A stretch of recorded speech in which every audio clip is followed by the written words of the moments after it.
cards is what they submitted to feedback. This, Yeah. And It's got all the details. this is just the engineering on the CLIP project. Yeah.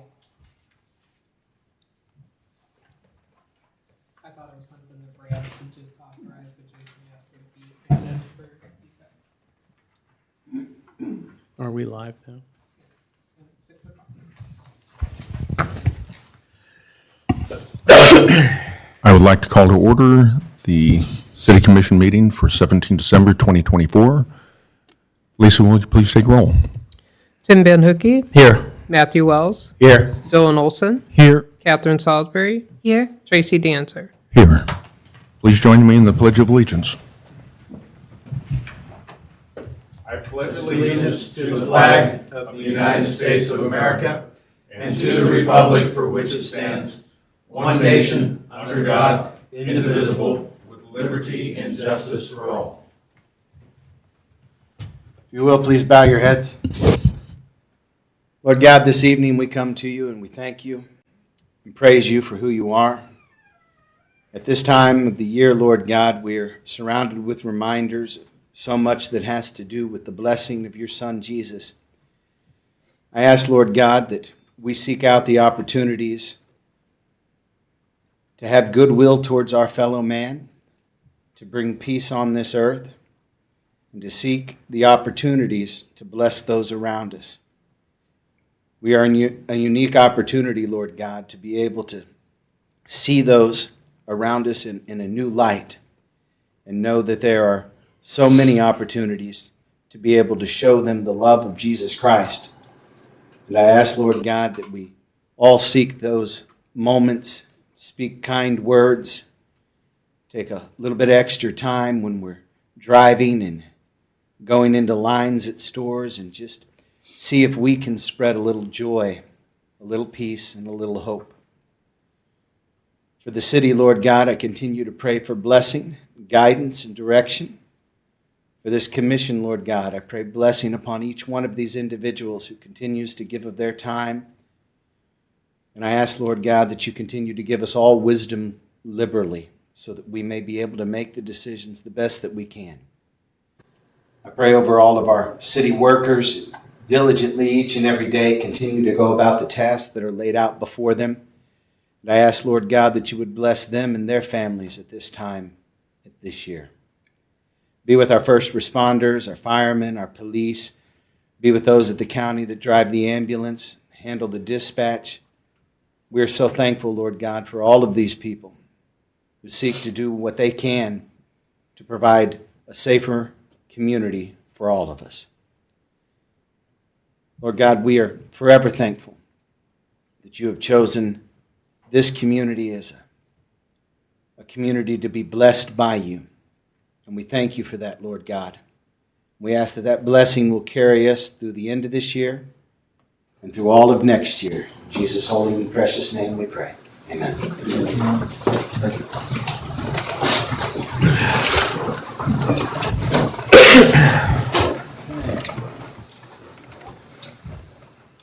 One more time, entertain a motion for the approval of the agenda, amended as needed to accommodate. Yep. I would move to approve the agenda with the addition of invoice number 17683 to Earl's Engineering and Inspection for $3,542.37 underneath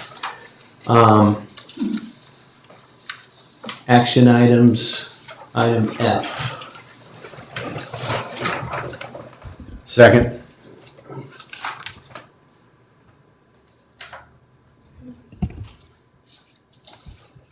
Matthew Wells, Yes. Dylan Olson, Yes. Catherine Salisbury, Yes. Tim Van Hookey, Yes. Tracy Dancer. Yes. All right. You have any questions about the consent agenda?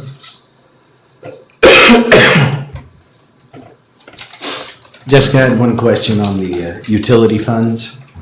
Under wastewater, it says budgeted $8,021,649 and expenditures at $6,081,820. Is that money that we have spent out of the wastewater fund on wastewater projects? I would probably have to look into that, so. Can you repeat the question? So under the utility funds, it says as of November 2024, expenditures are as expected, and then it has transfers 11/30/24. This would be the November 24 financial statement from the general fund.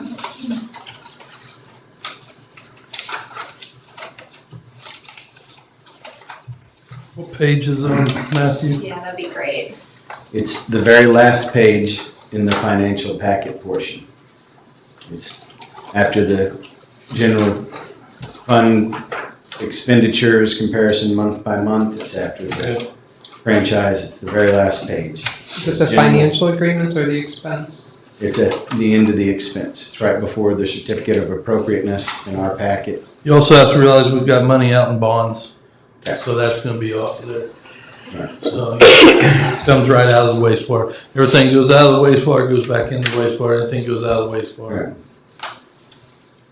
We play by the rules. I just wanted to clarify that. Believe it or not, No, believe it or not. no. So that would be the expenditures going out on the bonds, Yes. possibly for the. And for fixing everything that we fixed. I know we have those projects as well, so. That we've already paid for this year. Yes.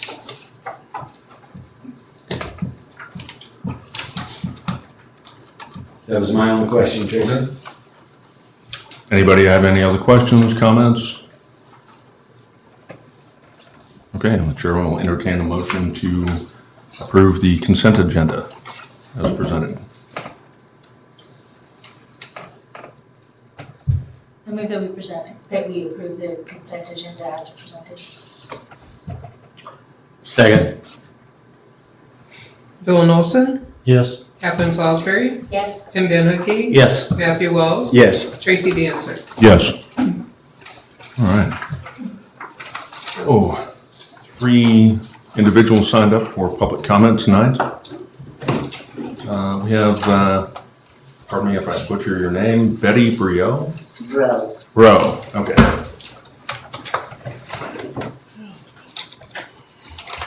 No complaints, I just I would like to take the time to invite every one of you gentlemen and ladies to come and dine with us at Buck Run at lunch. I would like to remind you, this is December, not July. Please turn the air off and turn the heat on. Thank you. Okay. Bob Eccles.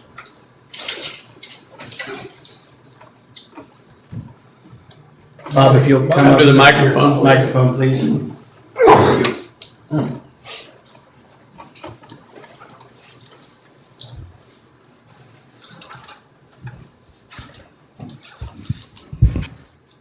Is this okay? Yes,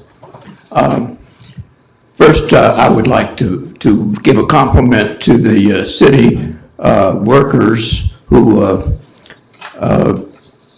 built or did the blacktop. I mean, on, I think it was 23rd and 18th Street. They did the blacktop on the, they did the oil on the road and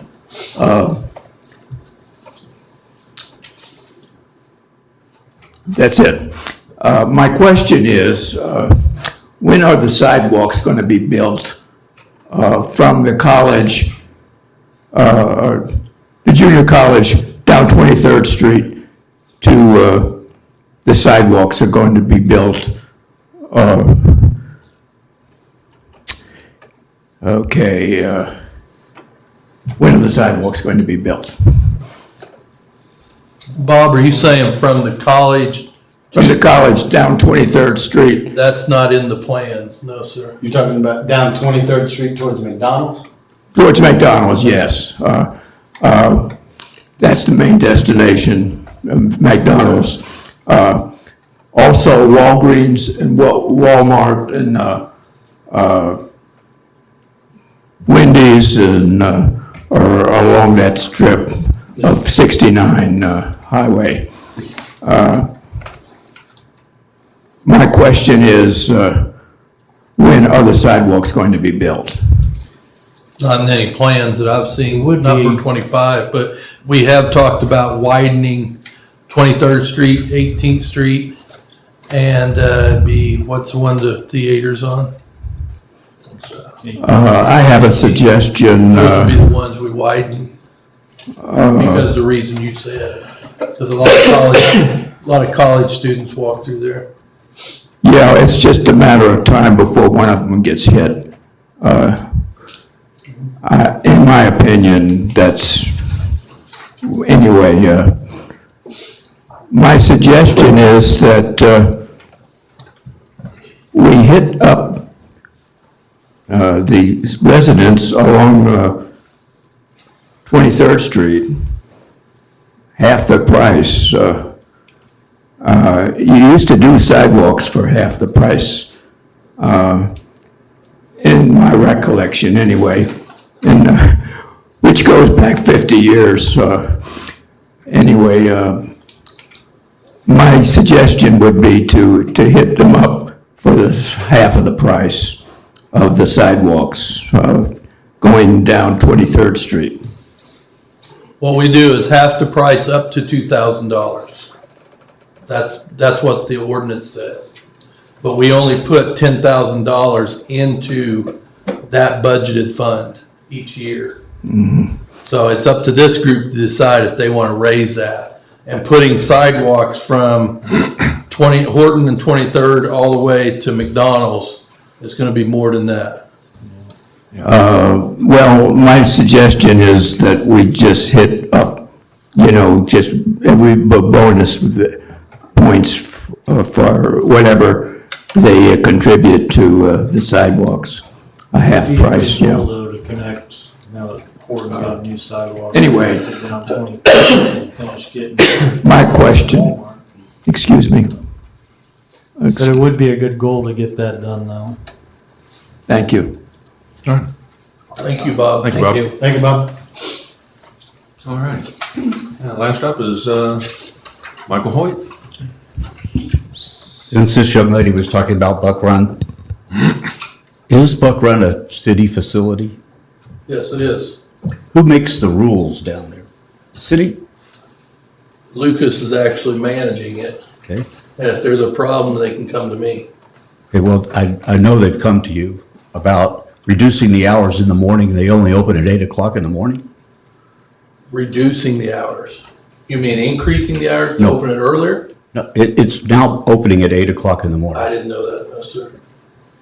And we're telling the seniors that live here, they can't play pickleball there at any time? Nobody said that, and I know exactly where you got that. Well, you know But where I you got it. you cannot stop other people from playing in that gym unless they reserve it.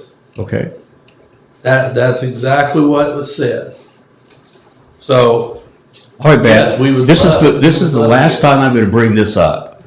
I've told you 5 times about United Healthcare, and I know that's a dirty word this week, but all the other Medicare Advantage plans pay $40 a month for a gym membership. I would love to be able to give you, Buck Run, my $80. we have silver sneakers now. It's still not on the list. And We silver have sneakers. sneakers now. It's not on the list. You go to my United Healthcare account, it does not say that I can take my card to Buck Run.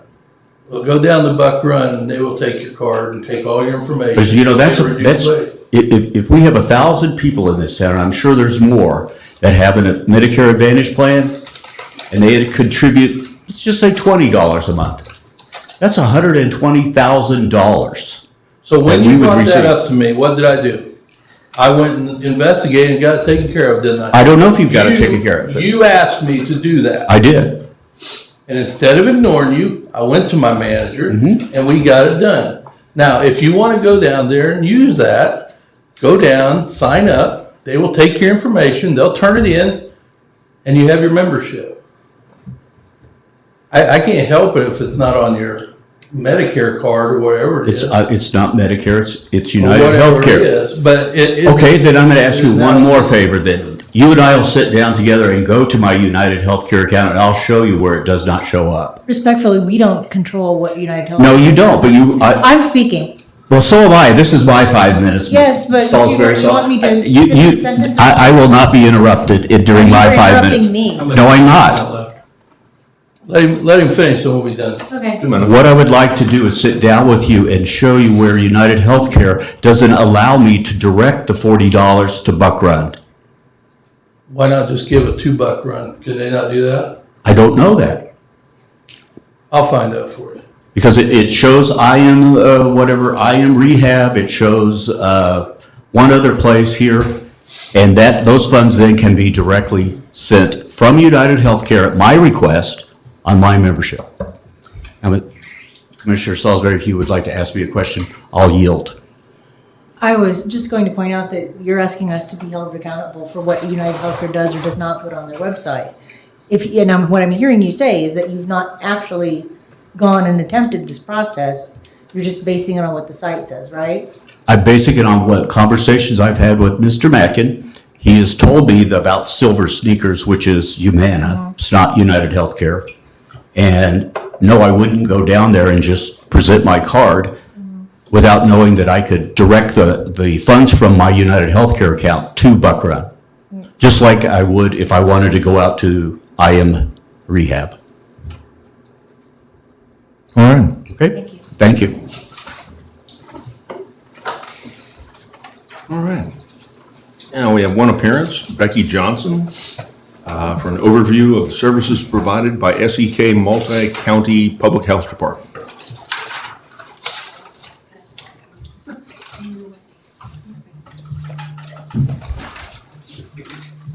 Good evening, commissioners and everybody else. Good night. I'm Becky Johnson, the administrator of the health department here in Bourbon County. I just wanted to come kind of on a happy note. Just our board had suggested that we go out to each city in each of our counties and just kind of go over some of our services that we provide. Just kind of getting the word out on things that we offer and that we are still here. There's lots of people I hear once in a while saying, I didn't realize we had a health department. And I'm like, well, we've been here now over 50 years. And anyway, we are growing every day. There's something new going on all the time.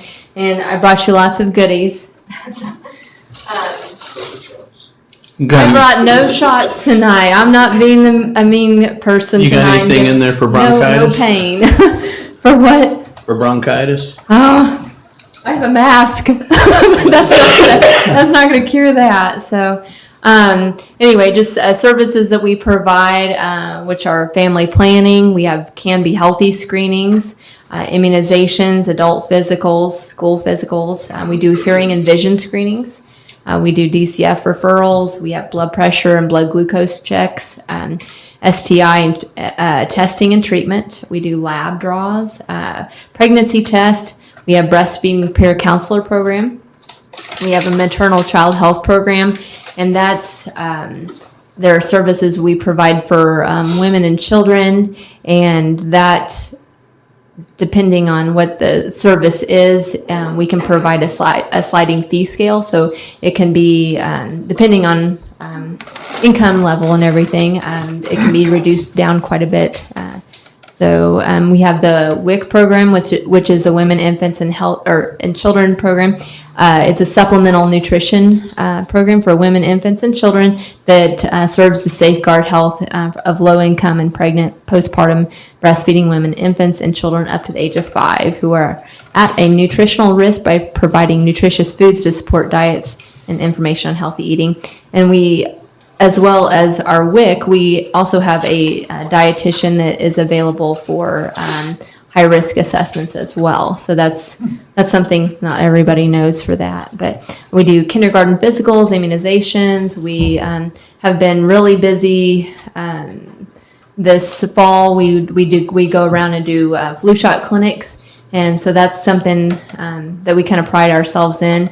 And we've been doing lots of other shot clinics, like recently, like even yesterday morning, we were out doing a shingles shot clinic. So, and then we provided Can Be Healthy screenings at KRI and did their immunizations and got the kids up to date on shots. So that was just something that we have there. And then we recently, our Iola office, and we may end up getting one in Bourbon County depending on how well it goes in Allen County. We have gotten a breast milk freezer because we have become a breast milk donor depot. So that breast milk is taken to or sent to the Oklahoma Mother's Milk Bank, and they screen it, and then they send it to our regional delivering hospitals for like neonates needing breast milk. So trying to give our babies the best start that's possible. So let's see, anything else I think to tell you that we've got going on? Let's see, I got flyers for that. And then our medical director, she started this year. She normally goes to our Iola office because she lives in Allen County. She usually goes there once a month, but she started coming to our other offices quarterly. So she comes to Fort Scott quarterly, and she provides usually just the well woman exams or the well woman clinics. And then yesterday she was able to go with us to KRI and help provide those KBHs. So that was really neat, and I thought this might be something that we kind of get going maybe quarterly. We can maybe make a visit out there, and so it went really well, and we've enjoyed working with those folks. Anything else I can tell you on here? And then we also have a breastfeeding coalition that we have recently started, and that has grown like quadrupled in probably the last year. So we're working on grants with that, and we have gotten the gold award for employee breastfeeding support, and we're working on all of our offices becoming breastfeeding friendly local health departments, and we're also looking at helping other businesses being breastfeeding welcome here and helping their employees also have that breastfeeding support within their offices. And we have some other ideas that we're working on too, but those are in the works right now, so I'm not going to reveal all that. But anyway, that's what I have for you this evening. Do you have any questions for me? I don't know a lot of you, so yes. Yeah, I have two questions. One, for at-risk children, do you identify children in foster care as at-risk? For the WIC program? Well, for WIC programs or any? Yes, it does. Okay. Normally it would, and then if they were like on Title 19 or on Can Care, they would do that. And then we provide physicals for those children as they go into foster care. Usually that's something that is required, and so we provide that. We also do like TB skin testing for the foster parents. That's something also that we do. I didn't mention that we did that. So yeah, and we'd also do disease investigation. That's something I didn't mention either, but I think most people know that by now with COVID. And we also treat tuberculosis and is there anything else like active or latent TB? But okay. that's all I can think of it. Second question, I'm assuming you guys are completely separate from like CHC, SEK, and other medical providers, but is there a way if somebody goes there for a KBH that it can be synced into their records with their regular provider? Their regular provider should be able to check something called KMAP to see if it's actually been done for the year. So that's how we were aware of who needed it over at KRI. So we started out with 50, and we got, before we got there, it was down to 15 that only needed it. So we're not going to just do everybody, and if they don't really need it. So, okay. Yeah. Where are you located now? We are located at the corner of 6th and Horton. And it was at the original Mercy Home Health building, and it was Curves and then a church. So, yeah. Yep, there we were in a 900 square foot trailer house, and now we're in like a 3,000 square foot building. We have really grown, and we've done a lot in 5 years. Yeah, so. How can we help you? Well, I'm just wanting to spread the word of what we do, and because we're always trying to get out and do different events or outreach and clinics and different things that we are able to offer, and we're just wanting to get the word out, give you all some of our information, and maybe see you as a client sometime. I mean, that's always the hope. So that's really what I came for. So Okay. Well, thank you very much. yeah, thank you. Do you have a drug take back? I do not, but Walmart does now. I heard that they were getting one. Yeah. And no sharps. I was just made aware this week that the state of Kansas says that you can put your sharps in a detergent bottle and seal it up, and that can be sent to the landfill. I actually wasn't aware of that, so yeah. So KDHE had that little thing that I looked over. So so I have masks. I have our brochures. I would definitely like to give you our brochures so you know our services. And can I give you these things? Sure. Is that okay? Sure. Okay. Thank you. I've never been to a city meeting, so if you'd like to pass those around, I'm not really sure how many we have with this. Yeah, I thought I grabbed about 10. We have a program where we're trying to prevent ticks or tick bites.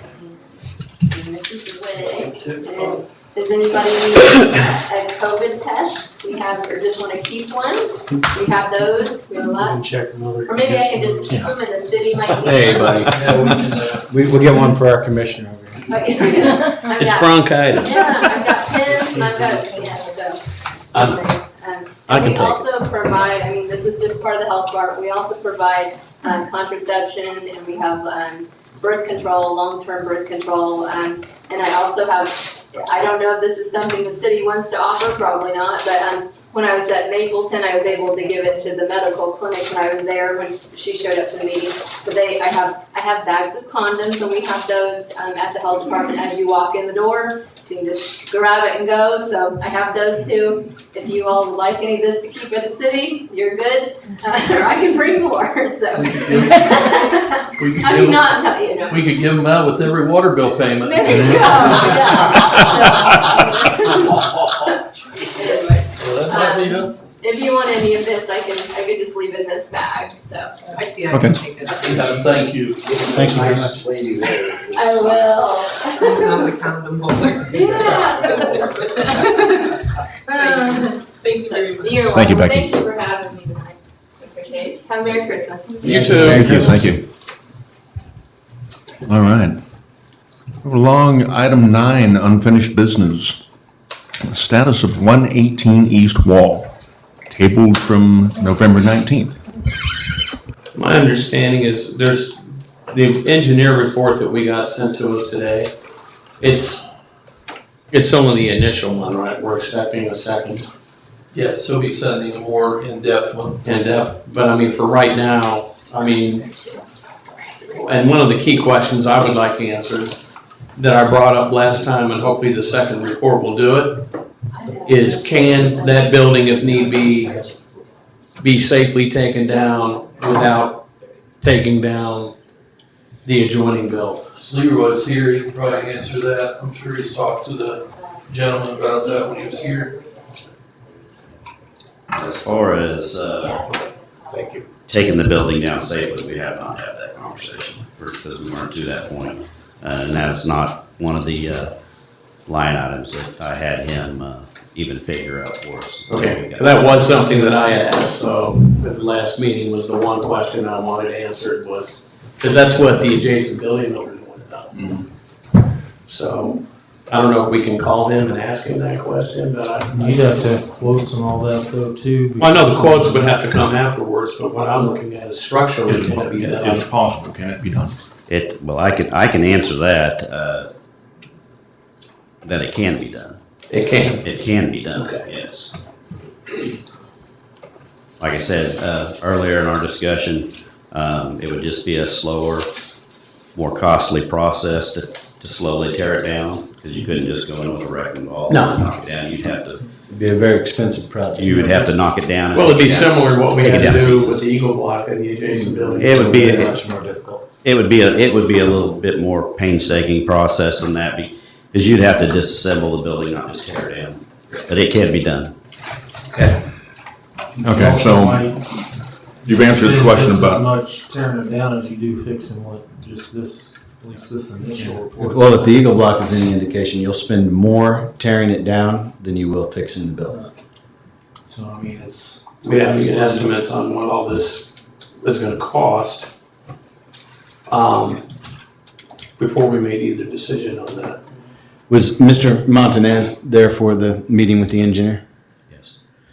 Did he make any indication that upon the engineer's recommendations that he would be able to get this work done in a timely fashion? He was waiting on this report. I didn't receive this report until about 3 o'clock today. 3 o'clock today, and that's when I received it. I gave it straight to Lisa, and she sent it to you guys. Okay. So Leroy. we haven't had it very long. point of clarification. Yes, sir.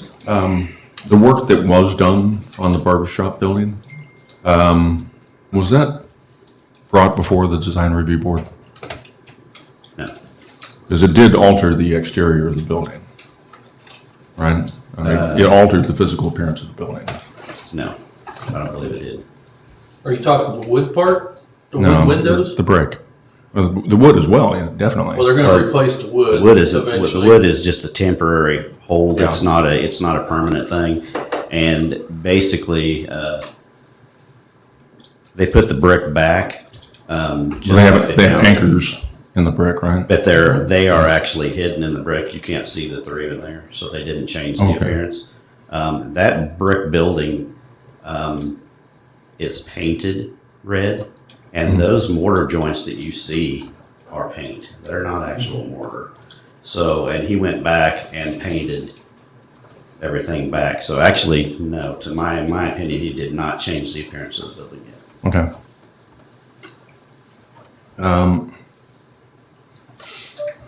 So you've answered the general question of, is it possible to save the building or tear it down? Correct. Now we need to explore, is it feasible? Yeah?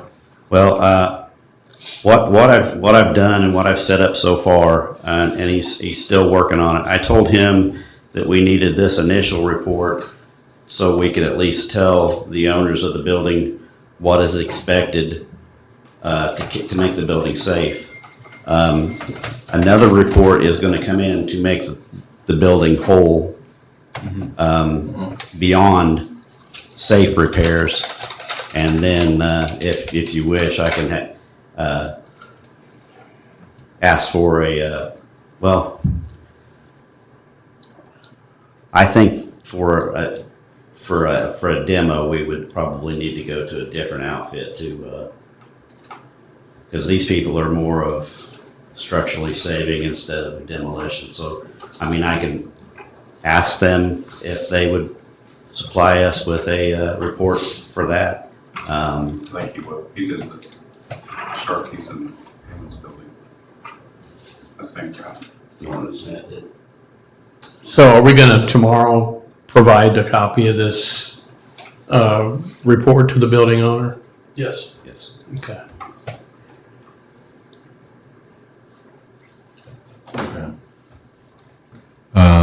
How many days are we going to give him to come up with a plan of action based on these 9 recommended repairs that would allow the first story to reopen and the building next door to reopen?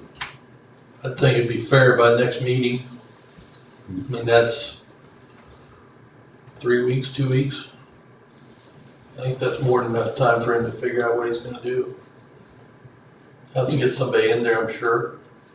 Just so I'm clear, when I go to him with this, is this for an answer or is this for a? No, this is for a action. started action? Okay. No, yeah, he has to give us a date that all this is going to get completed, and we need that. I just wanted to be clear on what I needed to. Yeah, we're done kicking the can down the road of saying, hey, fax me your answer. Yeah, I agree with, we are done kicking the can down the road. My only item I worry about with Christmas next Tuesday and New Year's after that, in our next meeting, literally, after Yeah. that, is he going to be able to find somebody in that period of time? Mm-hmm. Yeah, I want this over with as well. I mean, my greatest Christmas present I can get would be to come in here and look at the agenda and not see status of 118 East Fall on it. But I'm afraid at this time of the year, he may have difficulty getting a contractor to come down there to look at I it. fully expect him to have difficulty finding a contractor, but he's had a year. Well, I understand. I understand, but How about the second meeting in January? second meeting in January to me would be more realistic. Second meeting in January? I'm not prepared to wait that long. He should be able to get an answer from a contractor pretty quick. He's So an answer by the next meeting? Yeah. Okay. Because if he's not even going to pursue this, then we gotta go out for bid to try to get this building reopened. Yeah, in the Business owner meantime, next door has been more than patient. They have. Beyond patient at this point. And if this is what it's gonna take to secure the building where they can reopen and then the first floor can reopen, then let's. Your next Fine. meeting's 2.5 weeks away. yeah, He should be able to get an answer because he had a contractor in who worked on that building, who has seen all of this. And if he presents him with this, there shouldn't be any reason why that contractor couldn't say, I can do the work.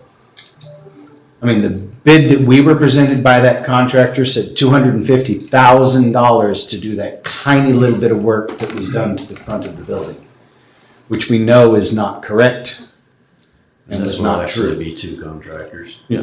You're gonna have a masonry contractor, and then you're gonna have a construction contractor for the roof. For the floor.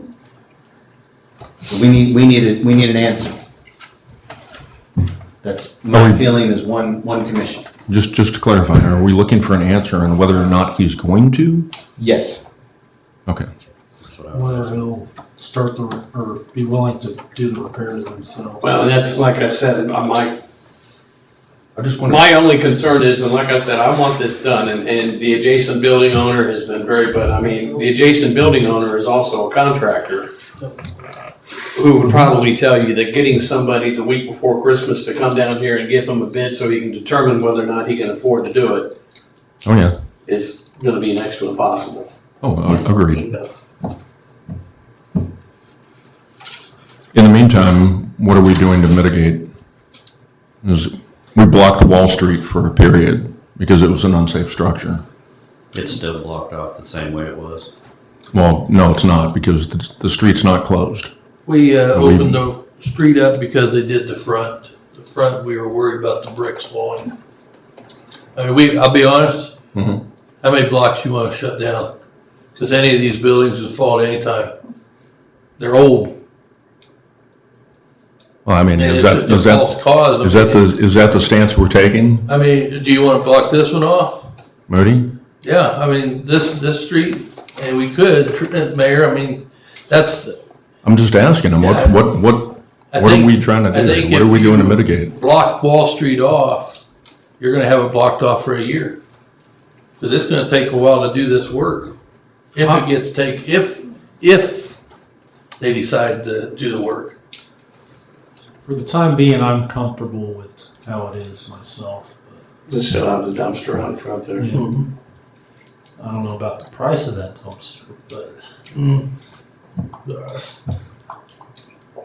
All right, so, I mean, like I said, if you wanna make it to the next meeting, which is the 7th of January, that's fine, like I said, but I wouldn't expect to get any type of answer. And you guys that want it at that next meeting, you better be prepared to take action at that meeting, even if he comes in there and stands there and says, look, I've called 23 people, it's the holidays, I can't get anybody to come down and look at it and give me a price. So you want the first meeting or second meeting? First meeting's the 7th. The 7th, yes. Second meeting's Just for an answer on whether or not he's even gonna pursue, Okay. you know? I mean, if Well, he can do the that. estimate is, minimum $250,000 for any of this work to get done, if he's not willing to shell out the money or seek grants Yeah. pay for it.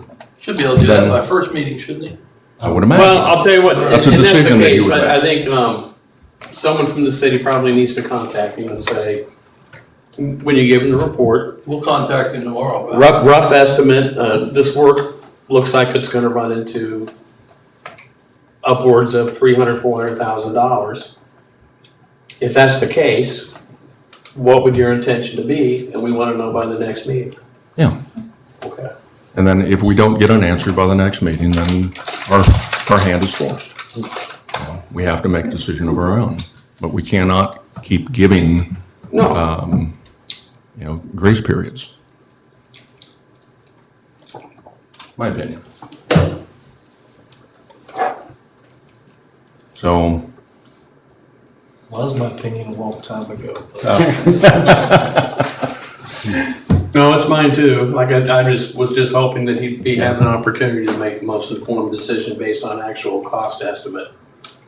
But I think we should be safe to tell him that it's going to be all in a few $100,000 based on.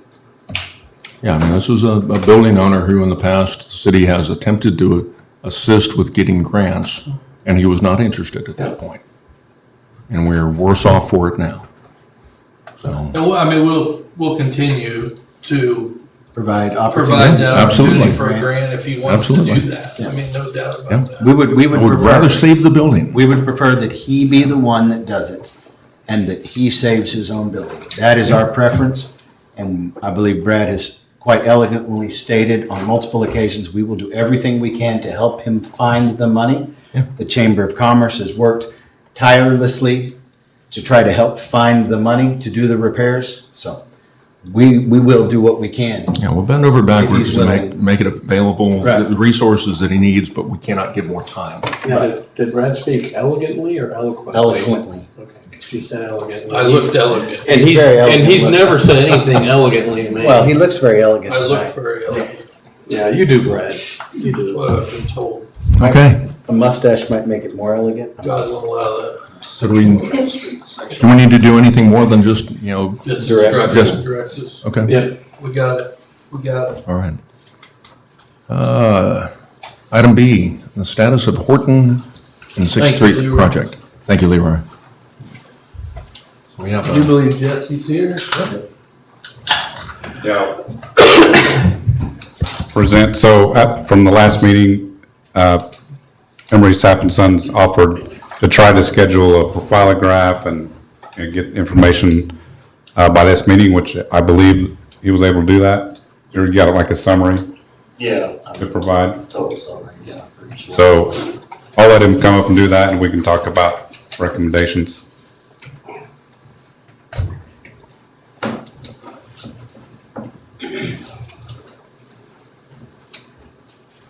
All right, so we have our guy that's certified in the state of Kansas come out and filograph, was it Horton Street there last week. Southbound lane per Jason's KDOT specifications on filograph test, there was 97 defects in the southbound lane and 79.5, 80 in the northbound. Now, our recommendation, I think we kind of spoke about this last meeting, would kind of leave it alone until spring, see what happens, and then probably move on with Diamond Grande Road. It's the best option there. So that's kind of my recommendation. I mean, what probably is going to happen is that's what we move forward with. There, we'll probably run another filograph on it, because like I said, I think the road will get a little bit better. Do I think it's going to get rid of 79 of them? Probably not. 20 or 30? Probably. So probably another filograph on it, which we have a guy that does that only. Can I ask what kind of imperfections? Bumps and dips, that's all it measures in. Based off of tolerance, it's 5/16 of an inch within 25 feet. Okay. So Do you use a string line or a straight edge? you don't use any of that, it's all electronic. It's all electronic. Have a rig, that kind of, Yeah, on a truck. it's a truck with two sensors on either side of the truck, and then you balance it to, you gotta set the truck up at each and every time. Then you put in your parameters on what you're actually gonna be running against, and then drive up and down it twice, and you're done. Wow. Okay. So that's kind of my recommendations on moving forward for it. Diamond grinding is gonna be the best option, so. I don't think it'll be the best option. I think it's the most cost-effective. No, it's definitely, which you think's the best? At this point, tear it all up and redo it. It was not done according to specs. That's my personal opinion.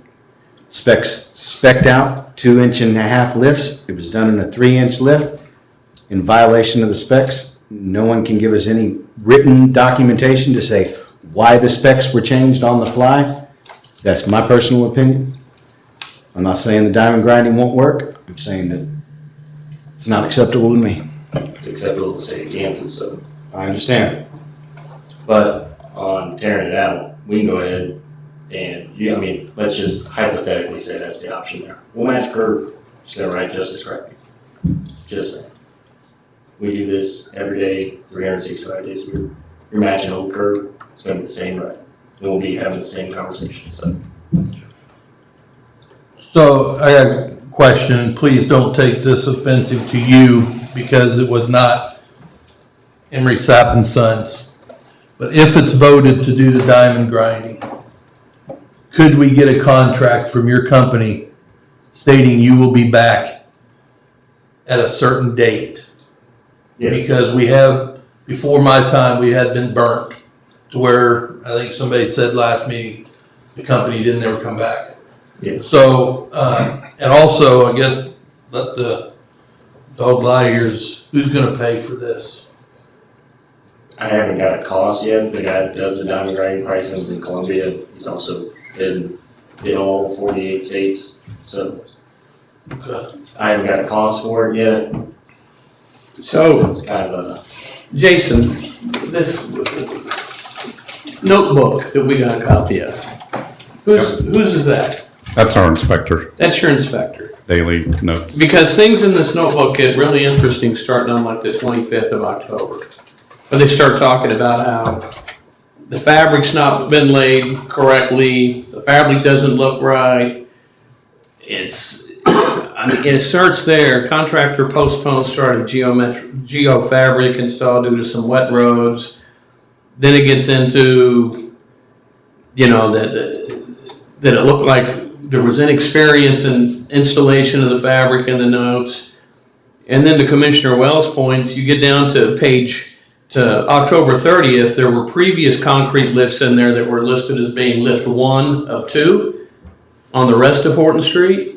But then when you get down here, it says paving 3-inch lift, quickly caught up and end of day today. ESS has completed East Lane to 18th Street, so it actually calls out in here for October 30th, and that's the only place it calls out that the 3-inch lift was done until 10/31 when they're doing the other lane. But it still doesn't call out in here who made the decision or gave the approval to switch from the spec of 2 1.5-inch lifts to 1 3-inch lift. That's why, like I said, I didn't find anything in my emails or notes, so I don't know. These were the notes that your inspector, though. Right, so he's just saying this is what happened. Yeah. So that first part was between 6th and 8th. So they did have multiple lifts because they had to do the base into multiple lifts and then a surface course. So that following week is when they started the overlay from 8th to 18th. And I guess what I'm wanting to know from the actual people that did the work side of it, who told you you could do it in a 3-inch lift? Yeah, we don't. well, We don't know. we kind of went over this last time. Yeah. can go- We did, but nobody seems to know who waved the wand and said, I approve this. You gotta, even if it was, I don't know who it was. I can't get a straight answer out of anyone. But if it was the inspector saying, hey, that's okay, it's okay in the inspector's terms, which is on behalf of the engineer, saying it's okay. I'm not saying Jason personally said it was okay, but if the inspector's standing there watching us do something that technically, if you want to go by the addendum 2, say that wasn't right, well, he's sitting there watching us do it. Why didn't he stop us if it was incorrectly placed? So we can get in a finger point match about it, but no one has definitive proof on. Well, all I know is that payment is expected on something that wasn't done per the contract. Bob, you can correct me if I'm wrong on that or not, the procedures of the contract. And the citizens are being asked to live with one of two things. Either a lumpy road, because it wasn't done to specs, and we'll move on to our next project, and you guys will live with the lumpy road, or we're gonna come back to this brand-new road, and we're gonna grind it down, and it's probably gonna cost you more money for that, and it's not gonna be what you paid for. And we're gonna remove material from the road that, you already paid for. Well, as I said the last time, the contract is in writing and it's signed. And you can't change the written document with an oral conversation. It'd have to be signed, and there is no signature. So technically, the contractor is responsible, period, end of story. And that was actually one of the pre-bid questions, was can the lift be done in 1 3-inch lift? And the response back was no. So from that standpoint, until we have an idea of how it's gonna get fixed, who's gonna fix it, who's gonna pay to have it fixed, I don't see where I'm ready to vote on paying the bill on it. Well, we're not. I would also add, having unfortunately been involved in litigation at the airport over a runway one year that the FAA approved but didn't approve, and then it shut it down, and contractor, and we ended up in one heck of a lawsuit. And I respect your comment that it should be done, torn up, and start over. That's never done. The courts don't, because there is an economic value to what was done, even if it's imperfect. Sure. And I can see that. Yeah, and so what you end up with is, what do you do to bring it up to standard, whether the road goes up an inch or two, or just diamond grind and whatever. All those options are gonna have to be looked at first. Yeah, KDOT's main resolution is diamond grinding. I think majority of the states are still. And and per the contract, and since we call it defective work on the overlay, that doesn't mean, like Bob said, economics of it is there was products provided, work done. So that could be expected to be paid for, and that's where litigation happens when you say, I'm not paying for that. Because to fix it, you don't have to pay for that. And then that's between Emory Sap and primary, Heck and Wicker, to sort that out. But so part of that deal, since it was deemed defective, any corrective actions are not on the city's dime at all. So you have that. You don't have to look forward to another bill for something that fixed a problem. And if we want to look at, we're already looking at QA/QC type requirements with the profilograph, so I can look and see if we can equate the number of defects to a deducted payment. However, the contract didn't hold them to that requirement, so that's where it's difficult to say I should even deduct payment, because it wasn't set up that way. It was set up to provide the overlay, and the end result was not very good, so we said, okay, how do we fix it? And he verified how many issues there were, so now we know, and then it can be fixed, or at least mitigated. And here, to Bob's point, I feel like we're almost in that mediation period where we're trying not to get into litigation. Yeah. No, I would much prefer not to do that, as I'm sure Bob probably would, but I'm still not really getting a definitive timeline other than we're gonna wait until spring to see how much it settles down, then we're gonna come back and grind it. We don't know when we're gonna make it back to fix it, or if there's going to be any expense at all to the city, or who's gonna pay for it. I'd like to have those details. Well, we can kind of grind it whenever we get a grinding crew open. I'm just saying honestly, yeah, it is more cost effective towards us that, hey, we wait 3 or 4 more months, might help, but we can get a grinding crew if that's what you guys want to require, that's fine. Yeah, so if you want it to be diamond grinded as soon as possible, then that's what we'll do. We'll put that in motion. Say, call them, schedule them, sort out with Heckenwicker. Well, it's gotta be done at a certain Do it. time of the year, certain climate, right? You know, Not on diamond grinding, so they can do that all year. yeah, but you're gonna like You don't want, Cape fog it or whatever when you're done with it as well. so that's the problem, that's not required. So it's just gonna look like crap then, if it's So not Cape. the way that ends up, and you see it on the highways all the time, so how long does it take for a nice brand new blacktop to look gray?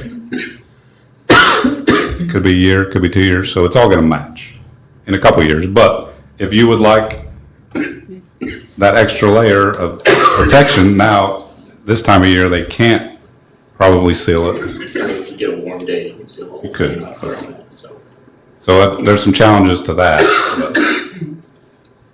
And if, as long as, to me, the reason that KDOT doesn't require any sealant is because all highways are required to have a cross slope and drainage is designed and considered, so water should not be setting on those ground up areas. Because we all know that shears some aggregate, so you feel like it is exposed to the elements more than it would have been. But if it's not ponding water, and these are high spots that are getting kind of ground down a little bit to closer to flat, that means water shouldn't be setting on them. So you're not gonna have that freeze thaw concern with, I don't think, with a diamond grind, or I don't think the state would do it that way. Because highways, we definitely don't want problems with those at those speeds. So if they, that's kind of where, if they don't require it, then if you want it to be done, that may be something that cost should be considered maybe, because that is beyond the spec. Does that make sense? But the corrective action is at no cost to the city. That's on the contractor. So there's no question about that. So as of the contract being signed, that's in there, general conditions. So that's covered. So the question for the commissioners, do you want that to be done right away? Or like Jesse's recommendation, we can wait? Just perhaps a compromise would be to wait, because that's beneficial to the contractors. He's indicating to these folks that some of it's going to go away. Yeah. So he would diamond grind and then throw in the seal on top of that if we waited till spring. I know that's a new twist. Correct, yeah. But I think we're into that We area. can ask about that. Yeah. Because ultimately, he's here in good faith as a subcontractor to Heckenwicker. Because that, his guys did the work, his company's name's on it. So he's supporting his work, sure. But everything we do goes through Heckenwicker, so I will ask Heckenwicker about that as an option. And again, it's up to you guys. If you agree to wait, see if there is any kind of settlement of that roadway. And he's already said, if we do wait, then they're gonna profile it again and provide those numbers and a report. Well, I'd like to request like an official report for that too, so. So yeah, ultimately, you just have to make a decision on timing, because we can make timing work however you'd like, I think. And like to Jason's point, that road's gonna be just looking like a regular paved road, probably in 8 months. It's gonna be great, especially with how much traffic on it. If it was just a city street, you might get a year and a half, but you can go we paved 69 during the summer, it's already paved. Just how high volume traffic routes are. Yeah, and I'm not at all concerned about the coloring. That's not my concern. My concern is the grinding off of the aggregate, opening up the surface that was sealed a certain way with a specialized product, and now we're gonna have water, regardless of it not pulling, we're gonna have water getting into the asphalt, and it will degrade that surface in a quicker time frame from everything that I have heard from other individuals. So yeah, I'll offer that as a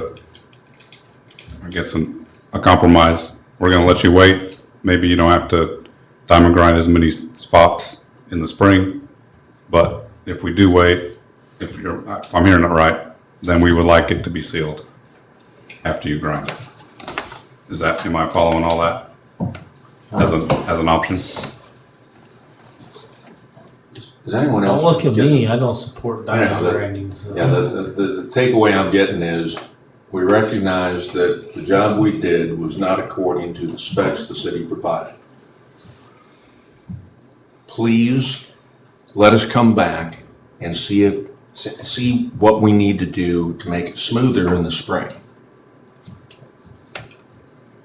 I mean, And our solution is, if it's still not okay in the spring, we're just gonna grind it.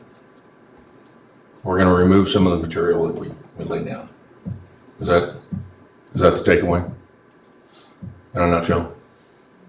Yeah, that's the, I guess, black and white option. Well, I mean, I just don't understand, I guess, necessarily you guys, I understand. that because you guys are here and to grinding. me, it's not an isolated issue. You're gonna grind the whole, you're gonna grind here, here, here, here, here. It's not just gonna be, oh, well, this spot we messed up on. It's gonna change that whole road. It's gonna make it smooth. That's 100%. None of those defects will be there, not a single one. And those would be That's what you're electronic getting. control. Yeah, it's 100% all GPS, electronic control. No, and we'll run a profilograph after the fact to show that we took away all the defects. That's how profiling the road, diamond grinding the road. We do it all the time on major highways. Does diamond grinding change the surface of the road, like the integrity? I don't think so, especially with, you got Petromat underneath it too. You're definitely helping your cause there.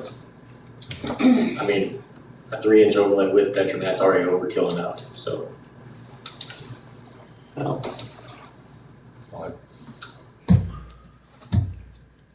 I don't think we've really been offered a solution tonight. I don't think we're any further along than they were.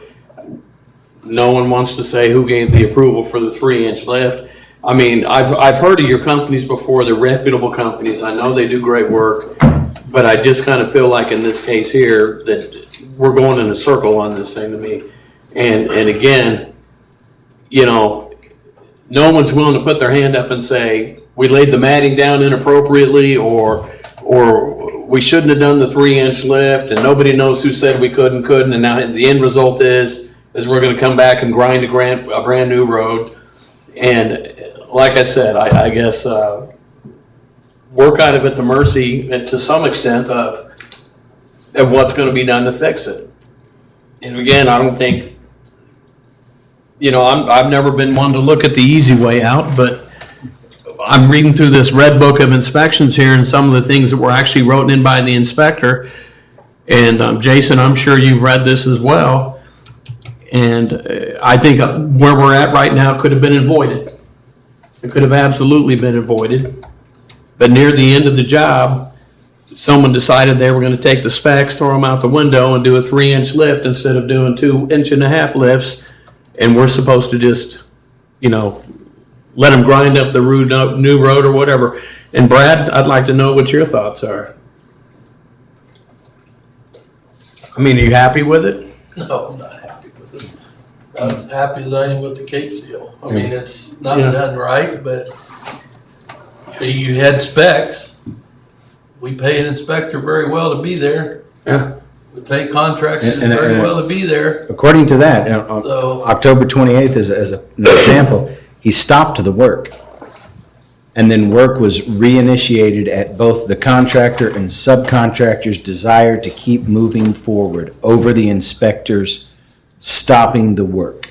Stopping work for what? That the Petromat. That's Yep, when they about the were, fabric. yeah, not installing the mat properly. He says that from what he could see, that it was an inexperienced crew laying the Petromat, and they were having trouble with it. After the first 150 to 200 feet of fabric were installed, the engineer expressed quality concern, took pitch, and stopped the work. The contractor and subcontractors' desire to keep moving forward, they reinitiated the work over the inspector's stoppage. What was that date on that? 10/28/2024. I think I can almost guarantee what that was, and it wasn't. I know that the inspector doesn't have it noted in there, but on that behalf, so we shot the oil for the mat. Heck and Wicker laid the mat. Okay. They had never done anything like that before. Yeah, they were inexperienced on it. But the biggest concern, I remember talking to Joel, one of the PMs there, about the oil type and how it needed to be laid out, and we gave them our deal, so. So Jesse, if you wouldn't have used the mat and you'd have done 1.5 and 1.5, what result would we have had? I wouldn't be sitting up here. Huh? I said I wouldn't be here. And there's your answer for me.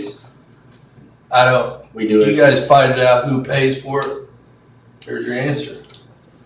I mean, we We do, should have done it correctly. They put mat on there because they were told to. We did 3-inch lifts when we weren't supposed to. We got a bad product. So if you're not going to accept the grinding, and this totally, I respect all of you, and whatever you decide is good. But if you don't accept that, there's your answer right there. You rip it up, redo it correctly, and they have to figure out how to pay for it.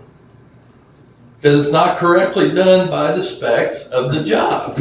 So if we don't want to take the diamond grinding, then you have to go to that.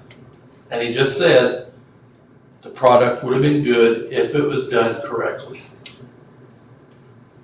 Yeah. And I agree, he's done this for, I don't know how long Jesse has done it, he's a pretty young kid, but Everybody's younger than you, Brad. his company, old now, but his company has done this for many years. Yeah. Oh, I've heard of companies. So I mean, so if he says it would have been a good product, then we should have ran it by the specs.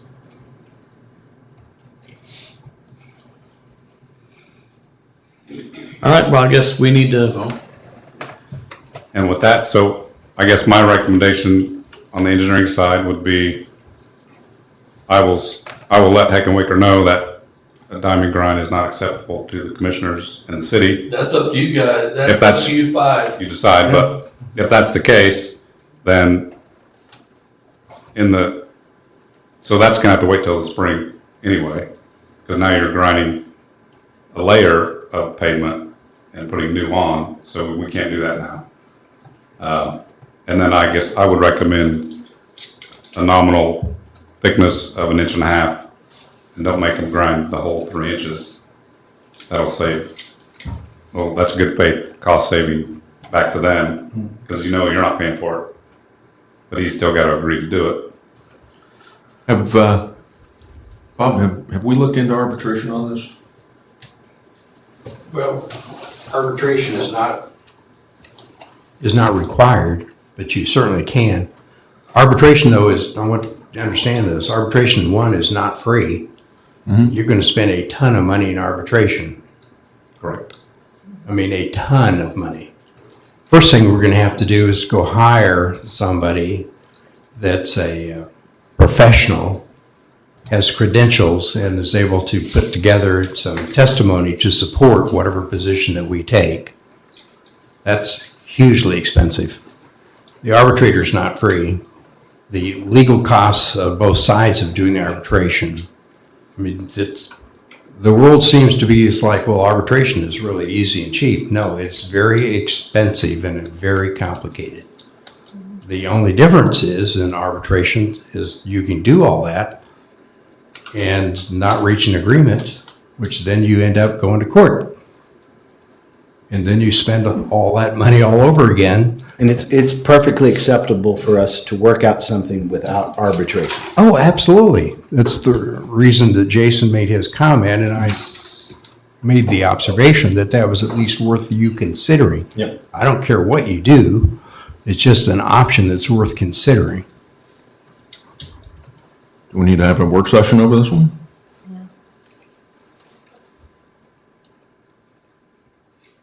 Somebody'd like to.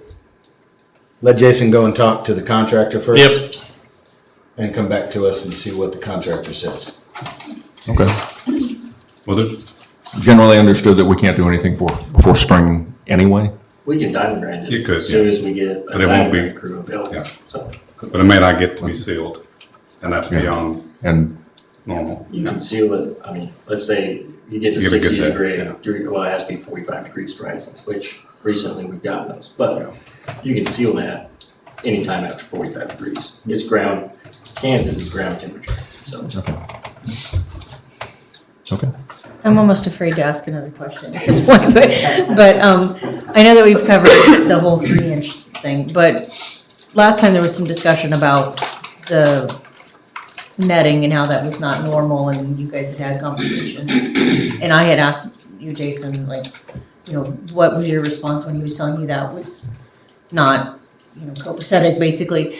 And whether you can answer that or not now, that's not my issue, but if this had done in the 1 inch and 1 inch, it would have been okay. But would it also have been okay if there was no netting and done in 3 inches? Yeah. Okay, thank you. But still outside spec. Yeah, I just wondered though. Okay, thank you. Okay. So do we need a work session? Not at this time. Just wait until they come Wait back? till it comes back. Okay. Yep, so I will reach out to Heckenwicker and offer the plan. Jason, you expect that you'd be able to get a response back by the second meeting in yes. January? First meeting. We want to Okay. have it done. Sooner. He's going to know, he's going to tell me what he really would like to have happen, and I'll say, no, this is what, can you do this? And he's going to have to decide, and I'll give him a week to decide, because he's going to have to I'll get a phone call. check some things, and he'll get a phone call. You will? I guarantee you, I have one of these phone calls tomorrow. Okay. Yep. All right. And we're Anything on not, that? all we're asking for is what we paid for it, or what we're going to pay for. That's fine with me. And sir, we absolutely appreciate you coming in here. We know you've been in here a couple of times now, and I know we've asked some what sounded like pretty pointed questions at you, but they're not individually directed at you. Yeah, you're good. They're at the process and the confusion and who said we could do what. It's just frustrating. At this point on who gave the approval for the 3-inch overlay, it reminds me of trying to get a straight answer out of my teenagers. Yeah. Did you do this? No. Yeah, Did we're you not do gonna- this? No. Yeah, and I had a talking with my foreman. I was like, if something changes like this, maybe get it in writing, so I wouldn't have to be sitting up here. He almost lives up here. I said, I don't like driving up here. No, nothing against your guys' town. I'm not much of a Kansas guy. So what are the chances of the next meeting of the inspector being here also, Jason? These are his notes. Yeah, I can check on I'd like to have him stand at the podium and actually state whether or not he gave permission for it or not. that. That's possible, I'll let you know. Okay. I don't know if that's feasible or Would you guys advisable. like to hear? Oh, yeah. Yeah. But those are his notes, so that's him essentially speaking to the day's activities. I'd like to hear that too, because if he says no, then I won't have another talking with my foreman. Because from my foreman, all I get is, we got told we can do it that way. Nothing in writing about it, we can't prove anything, so. All right, thank you guys. Thank you. Jesse, thank you. Yep. You gonna get a phone call tomorrow, Brad? He's a great guy. Older than Bob. Yeah, he's a good guy. Very. All I right. will tell you, but very educational. He's very smart. Sure. All right. Item 10, new business, public hearing. Amendment of the 2024 budget pertaining to Stormwater Fund number 719 and Golf Fund number 219. You're up. You're up? I'm Oh, on. you got to open the public. Oh, yes, yes. All right. Move to open the public hearing regarding the amendment of the 2024 budget pertaining to Stormwater Fund number 719 and Golf Course Fund number 219. Second. Matthew Wells, Yes. Dylan Olson, Yes. Catherine Salisbury. Yes. Tim Van Hookey. Yes. Tracy Dancer. Yes. Now you're up. Okay, here we go. So I hope you all had a chance to review the, Mike. Thank you. Perfect. All All right, I'm not sure if everyone had a chance to review the document that Lisa shared that included just the major expenditure categories and the changes from the adopted budget to what we're projecting our 24 year end to be. But in both cases, that was pretty much isolated to increases to the commodities for the golf course fund, and then the capital outlay for both the golf course fund and the stormwater fund. Specifically, the capital outlay was related to some purchases that I believe all came through the city commission over the course of the year.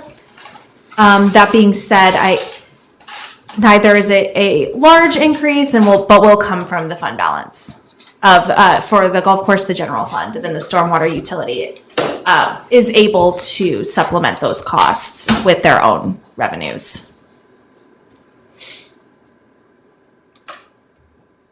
So on the golf course, it was because of the chemicals used to treat the grass. Yes, it appeared to be chemicals were up, and then some additional equipment purchases that weren't necessarily planned at the beginning of 2024. So we went over by almost $100,000. In the golf course fund, yeah. Heating. Was it? No expenses, okay, down there. 100. Well, it hasn't hurt either the drought that we were in the condition of golf course as well. The increased use at the golf course. Yes, as you can see, revenues were When we did up. our budget this year, where does it come from? Yeah. It comes from the general fund. So the taxpayers do pay Yep. extra to pay the golf course, which it's a necessary thing that'll happen, but I don't know. To the extent that, the difference is almost 140,000 between revenue and expenses, Yep. they just can't continue, in my opinion. No.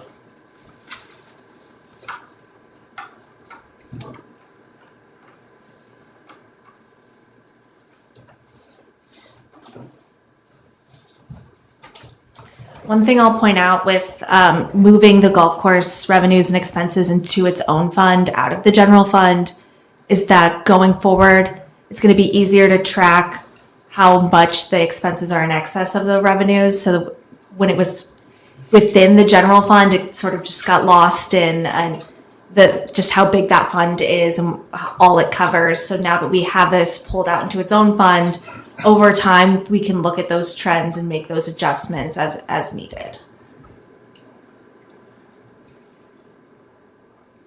Exactly how much are we going over on the stormwater? The stormwater fund is about $6,000 over. Oh, just 6,000. Yeah, it's pretty small. See, and a couple of these things at the golf course that, I know there were certain things that were budgeted in there. And I remember the Eclipse mower. I don't remember a bush hog mower in the capital improvement plan. I don't remember a carry-all utility cart or a New Holland loader either. The loader was an attachment. They were under Okay. 10,000. Okay. It was also 60,000. It's 60, not 100. Now, another thing, we did not move this into its own fund until the first quarter, into the first quarter. Yeah. Right. So the numbers are a little skewed that way. And also, just like the swimming pool, just like some of the other things, very rarely does a municipal golf course make money.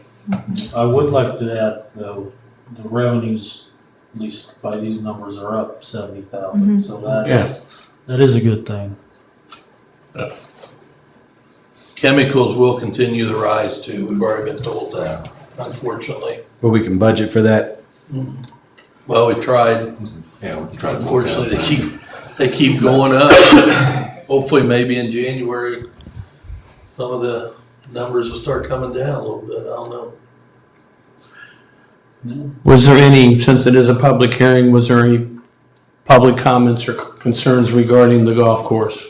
My question would be, item B on the agenda, do you have enough information to make a decision now as to what new rates would be imposed at the golf course?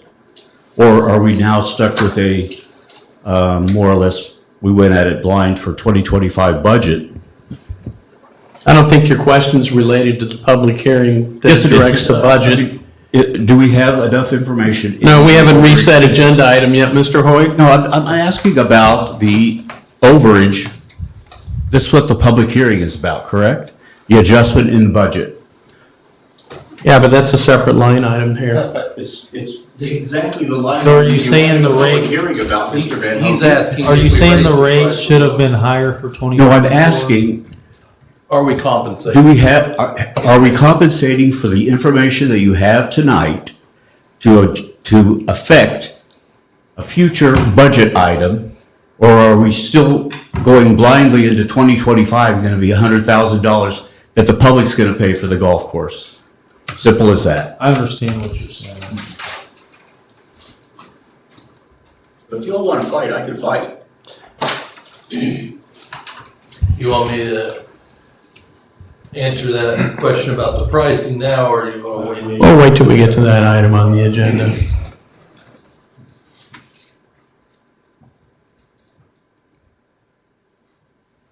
Anything else? No, No? Okay.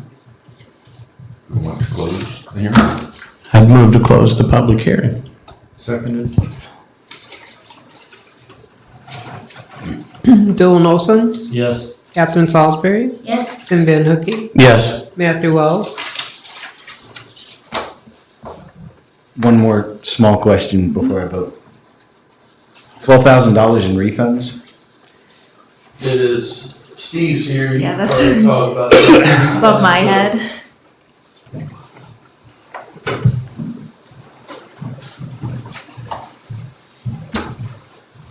I wasn't prepared to talk on this subject. I was coming for a different Yes, subject. sir. But, so the refund, the way that we're set up with our Square system is if you want to print a receipt for a customer to take to their business to bring you back a check, you have to input that as it's a transaction. And then you have to refund it. So Then we get the money back. so all of those refunds that you see in that total, some of those were tournaments where a business came in and won on a Saturday and wanted to take a receipt back to their business to write a check. So we have to initiate the refund out of the system, but then we get the check, then we run it through the system again. So it's really not an actual refund in that sense. But that's the system that we have set Cover the up. refund with the revenues. Okay. Thank you, Steve. Thank you, Steve. Yes. And Tracy Dancer. Yes. So, Lisa, I believe we need them to approve the amendment as well. Okay, great. And then you have for them to sign the certification for the state?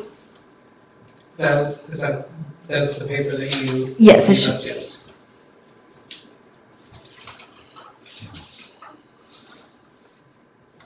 Okay. Can we get a motion whether or not to approve the amendment?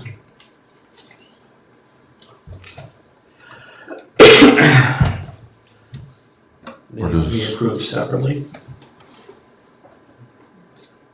Well, we just closed the hearing. Oh, we've closed the hearing. Yeah. Yep. Since one is for the stormwater fund and one is for the golf fund, do we need to do a motion to Oh, approve no. those separately? No, you can approve them as one. It's As one a amendment. single Okay. budget? Yes. Okay. Okay. I would move to approve the amendment of the 2024 budget pertaining to the stormwater fund number 719 and golf course fund number 219. As presented. Second? Catherine Salisbury, Yes. Tim Van Hook. Yes. Matthew Wells, Yes. Dylan Olson, Yes. Tracy Dancer. Yes. All right. Action item A, consideration of a certificate of appropriateness for Jerry Witt, recommended for approval by the Design Review Board on October 10th. Mr. Witt came to the Design Review Board proposing a new door that he is wanting to put in on his building at, I'm not exactly sure the address. 106. It's down, what is it, 106? 106 Old Fort Yeah, Boulevard. Old Fort Boulevard's in the back. As you can tell by the pictures, was a plain door, now it's a little bit nicer door. It was approved per the board. We do have a building permit. Just ready for your vote. All right. I don't know, I think that old rusty door is a lot more historical. More historical. All right. Now, Ford use it. What's, Ford use it. No, they have, Not quite old. they have walnut not quite doors. old Not enough. quite old enough. Yeah. now just to clarify, does this require a permit? Leroy could probably go into it more, but I don't really think so, no. Not if he's just putting a door. Jerry's probably, Depends on the color. But because it changes the exterior Stays. appearance of the building, it has to go through Design Review Board? yes. Yeah, Okay. And as you can tell, there is a little bit of woodwork done too, so yeah. All right. it'll make it look really nice. Like I said, I live in a historic house, not in the district. The codes guys will tell you if I'm gonna change a board on my deck, I come down here and get a permit. Your deck's not historic. Huh? Your deck's not historic. Good one, Brad.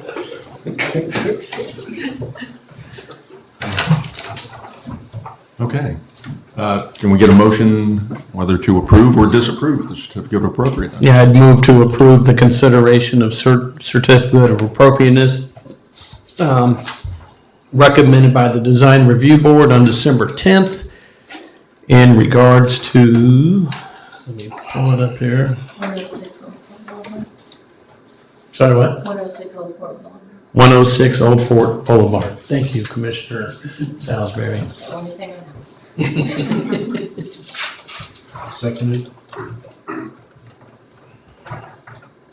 Jim Van Hook. Yes. Matthew Wells. Yes. Dylan Olson. Yes. Susan Salisbury. Yes. J.C. Dancer. Yes.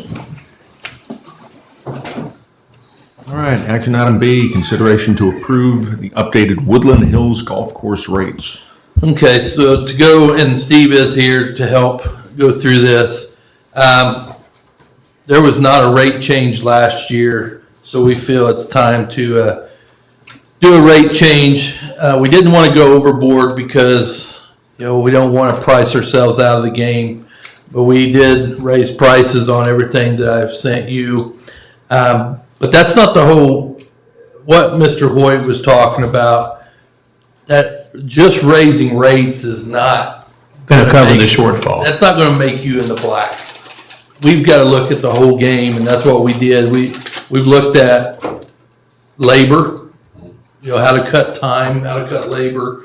We're also looking at, our concessions, looking at our tournament schedules, whatever we can cut time off but make more revenues. We've been doing that. So with this, we've increased the prices to keep it competitive, but not to outprice ourselves from the rest of the courses around. But it's our job also to look at prices or cost of everything else, chemicals, watering, times.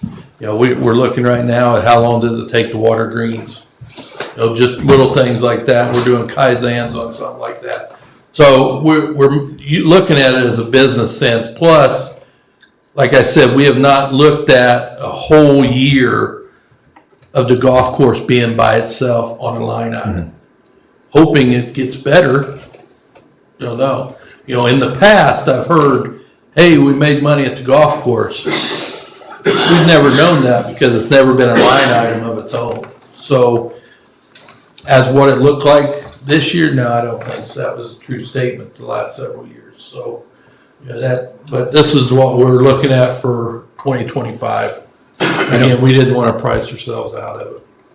And Steve, if you have anything you want to add, you sure can, but. I can come up there if anybody has any questions. Steve is our clubhouse manager. If you don't know Steve Carter.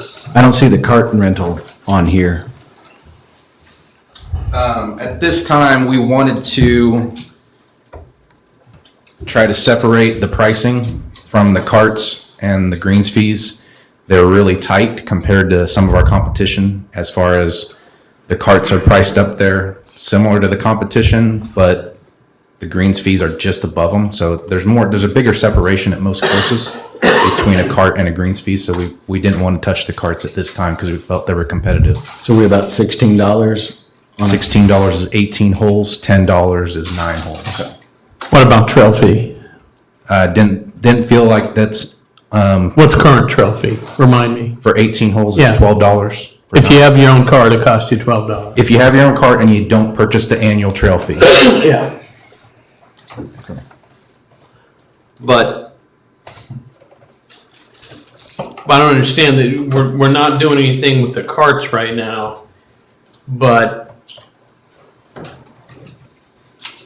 if you want to get the annual trail fee, that's an increase. That's just looking at where we're at, what we're charging versus some of our competition in the southeast Kansas, southwest Missouri area. We're kind of a unique course in that we're a par 72 18-hole course, and there aren't a whole lot of those in our area.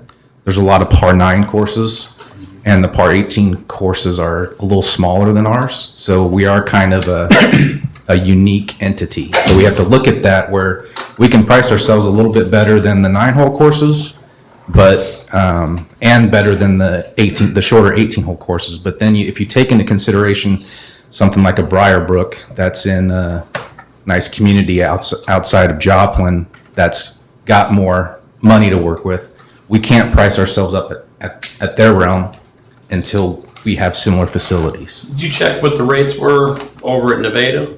Yes. I can share those with you if you like. Yeah, I mean, I played over there a few weeks ago, but I don't remember what I paid for it. I've got their 18-hole rates. So weekday golf for 18 is $15. Weekend golf for 18 holes is $19. And a cart for 18 holes is $18. Their single pass is $600 and their family pass is $780. And their student pass is $450. So I feel like when we sat down and had a discussion about this, we were talking about doing something where we baby step through a process where we're always looking at it and always advancing it. We could probably justify raising it more.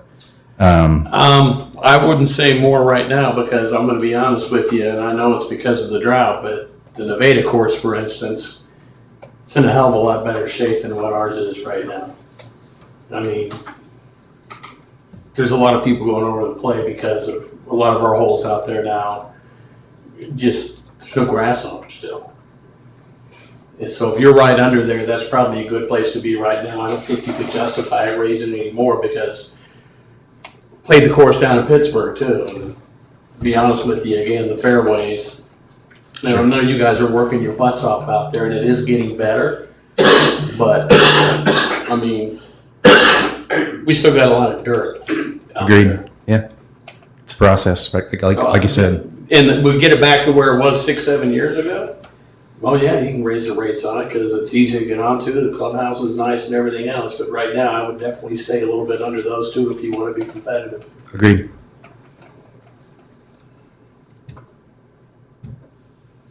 Quick question on the, assuming patronage, business is the same, demand is the same. How much do these price rate increases increase revenue over current cost? So if you extrapolate that out with the data that I have for 2024, everything combined there is about another $17,000 in revenue. Okay. So it definitely doesn't cover where we're at versus the purchase that that our hands were tied on some purchases this year. Okay. But Now, what you might look at possibly doing is, because I do know that last couple of years, the number of tournaments that have taken place out there has picked up. It seems like, and there's a lot more tournaments and leagues. I would have liked to have seen some type of adjustment on there for maybe the tournament charge fee for someone to, have the whole golf course for the whole day, because you guys do some great stuff out there for them. I mean, there's people bringing food trucks. There's usually somebody's got a bar set up out there, and I think that, there might be a little bit I extra. do believe there's an ordinance that says there's a max to what we can charge, so we can look at the ordinance. and On a see- tournament? Mhm. Okay. Yeah, I think we For the should. bigger tournaments, we can look at that and bring it to you. Because I'll tell you this much, Fort Scott and the way we're set up is a lot more attractive, I think, to people that want to put tournaments on than Nevada or Pittsburgh is. Well, first off, thanks for the compliment. And we are looking at that. The last meeting that we had where we settled on these price increases, we are looking at the event application. Right now, like Brad said, there was a tournament max ordinance that was put in a few years back, and we're looking to, in the very near future, before any tournaments start in the calendar 2025 year, go away from a max and go to a minimum. That way, instead of maxing out what our possibility is, we make sure that we have a minimum. But that's a little bit down the road. But you're right, it's something that we can definitely look at to bring in more revenue. I will say this, I mean, between the three golf courses I talked about, we've got the best greens out of the group. Had that same compliment from states away, Yeah. from different travelers that we've had over the summer. And, around the green and all, if we can just bring those fairways back out there, it'll be awesome. Sir, are you working with the tourism department to kind of help bring in anybody or? I've had meetings with Jackson, but as far as working, there isn't anything like in the works or anything like that. But Okay. Wasn't there a thing at one time with one of the local hotels? Yeah, we do have a stay and play. A stay and play? Yeah, it just hasn't really gone too far. Yeah. Okay. Barring the equipment purchases, do you feel confident that this raise is going to offset the cost of the chemicals? no, this will not offset the chemicals. And I think we also went into 2024 without enough information, being as how the golf fund just got separated out, to maybe budget properly for what we foresaw. And then the equipment purchase are a big part of that overage, and the chemicals are a big part of that overage too. So I think at the beginning of the year, chemicals were budgeted for $700, and it's somewhere closer around 30,000. So, but that's, I would defer to Dustin on that, the greenskeeper. I'm just curious. So we're anticipating running at a loss again in 2025. Wouldn't say that because we don't know if we're going to have equipment purchases. I do know we have started adjusting some of our, like I said, labor costs, which is a big adjustment. But we also don't know how many tournaments we have. We did kind of limit tournaments this year in 24 that we may add more next year. And that's a pretty big expense. Tournaments bring in a lot of money. So you just never know. Could be a rainy year, could be a dry year where we may have to add more. So you just never know. But I guess my point, as of right now, based on the budget numbers that we have and based on what the chemicals ran us this year, we would still be anticipating running at a loss even if we make these changes. I'm not going to answer that either way because we, like I said, the first quarter we weren't on our own. The golf course was on its own line item. We don't know how many numbers are going to come in. Okay. And the chemicals, we do know where they're going to hover at. I don't know how much we put in the budget for chemicals. You do have to seed it. In the past, we haven't seeded very good, but we are going to have to seed it, or you're going to continue playing Nevada or Pittsburgh, where they have better fairways. So I'm not going to say you're going to make a bunch of money off of it. I mean, if we break even, we ought to be doing dances in here. That's that's as much as I could ever hope for. I don't expect to make money. I understand, as I believe most of the commissioners do, that having a golf course is a service that you provide for your community on a lot of different levels. And so it's not something that we usually, or most cities, anticipate making money off of. But breaking even or getting as close to breaking even, that's my focus, and that's why I'm asking these questions. You said 60,000, where we were at. 60. It's not terrible. I mean, there was a couple mowers and stuff in there. Yeah. Hopefully we won't hit that this year. Oh, don't get me wrong, I still play the home course here. No, you done said it. It's just when I want to get my when I want to get get my forearms a break from trying to get my iron to cut through the ground that's out there now. Drive it to the green. You don't have to worry about that. Have we also considered any raises in the drinks that we're providing? Concessions, you mean? Yeah, that's in talks too. I didn't know if that's something that. That's not Okay. an ordinance. No. But yes, we will be looking at that for sure. Can put it in one. What's that?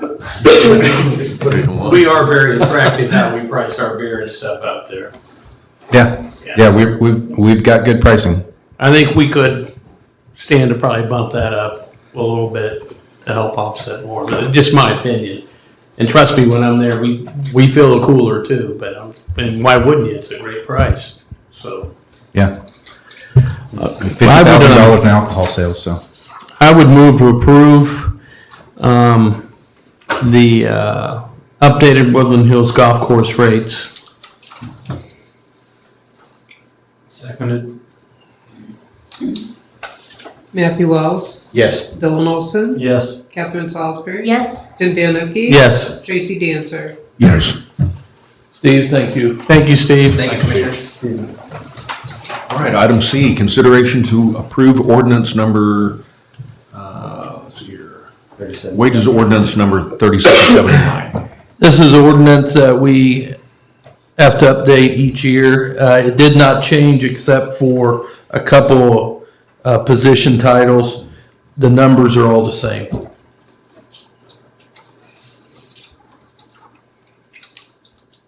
If there are no questions, I motion that we approve ordinance number 3779. Second. Dylan Olson, Yes. Catherine Salisbury. Yes. Tim Banducci. Yes. Matthew Wells. Yes. Tracy Dancer. Yes. All right, item D, consideration of change order number 3, 6U 2455-01 Horton Street and 6th Street improvements for Heckenwicker Inc., Earls Engineering, project number 22-049, Earls Engineering and Inspections Inc., 3 options provided. Jason? Okay, hopefully you've got that in your packet. So the reference to options, they're at the corner of Marble Crest Drive. It would be the northwest corner. That yard's kind of up a little bit, and over time, somehow a curb or sort of retaining wall was built on top of an existing curb, so that's kind of funky. And at where the return going west meets the side street, it has kind of developed a depression, so it holds water there, so kind of exacerbating that issue.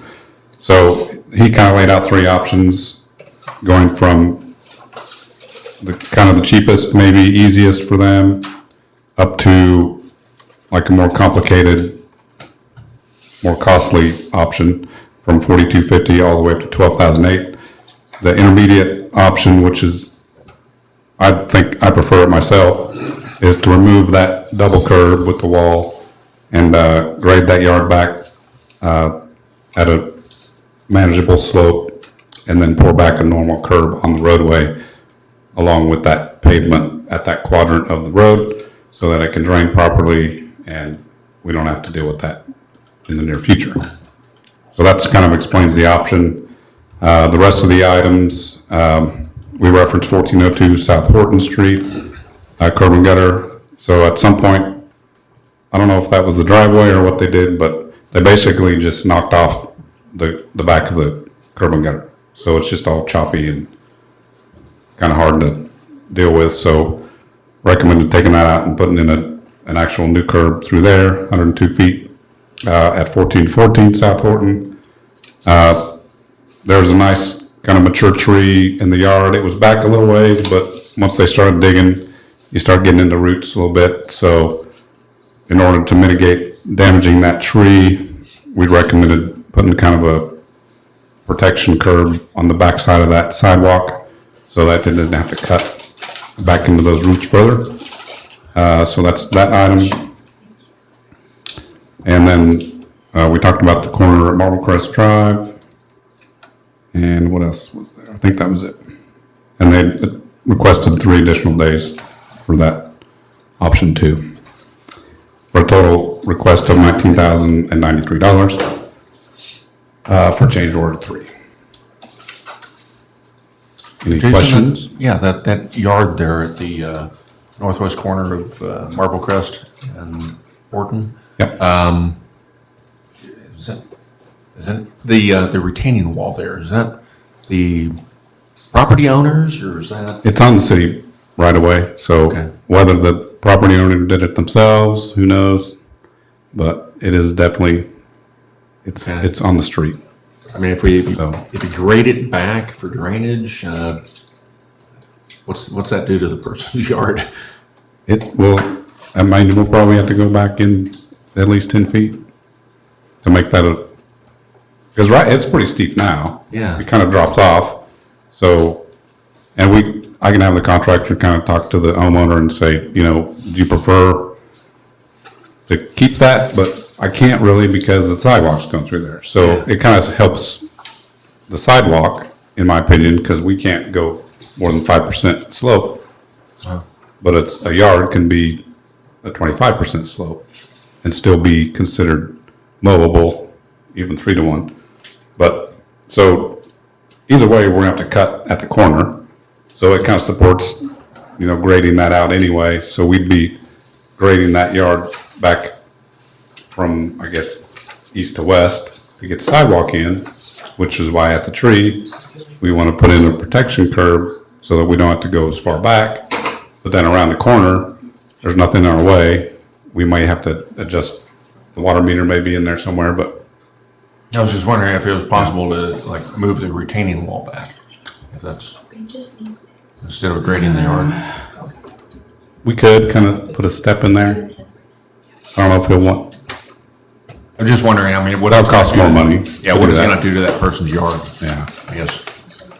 Well, we can kind of do that, but, whether it's really flat or fairly steep like it is now, that's not gonna change what he needs, I don't think, to do the change order. But, because right now, that area and maybe 1 or 2 other locations are not complete yet on the Horton, but everything else on Horton is done. So those are just kind of gaps left, and they've already turned and started working on 6th Street. So we're kind of holding them up on those, which is fine. But if I need to explore that corner a little deeper, we can do that.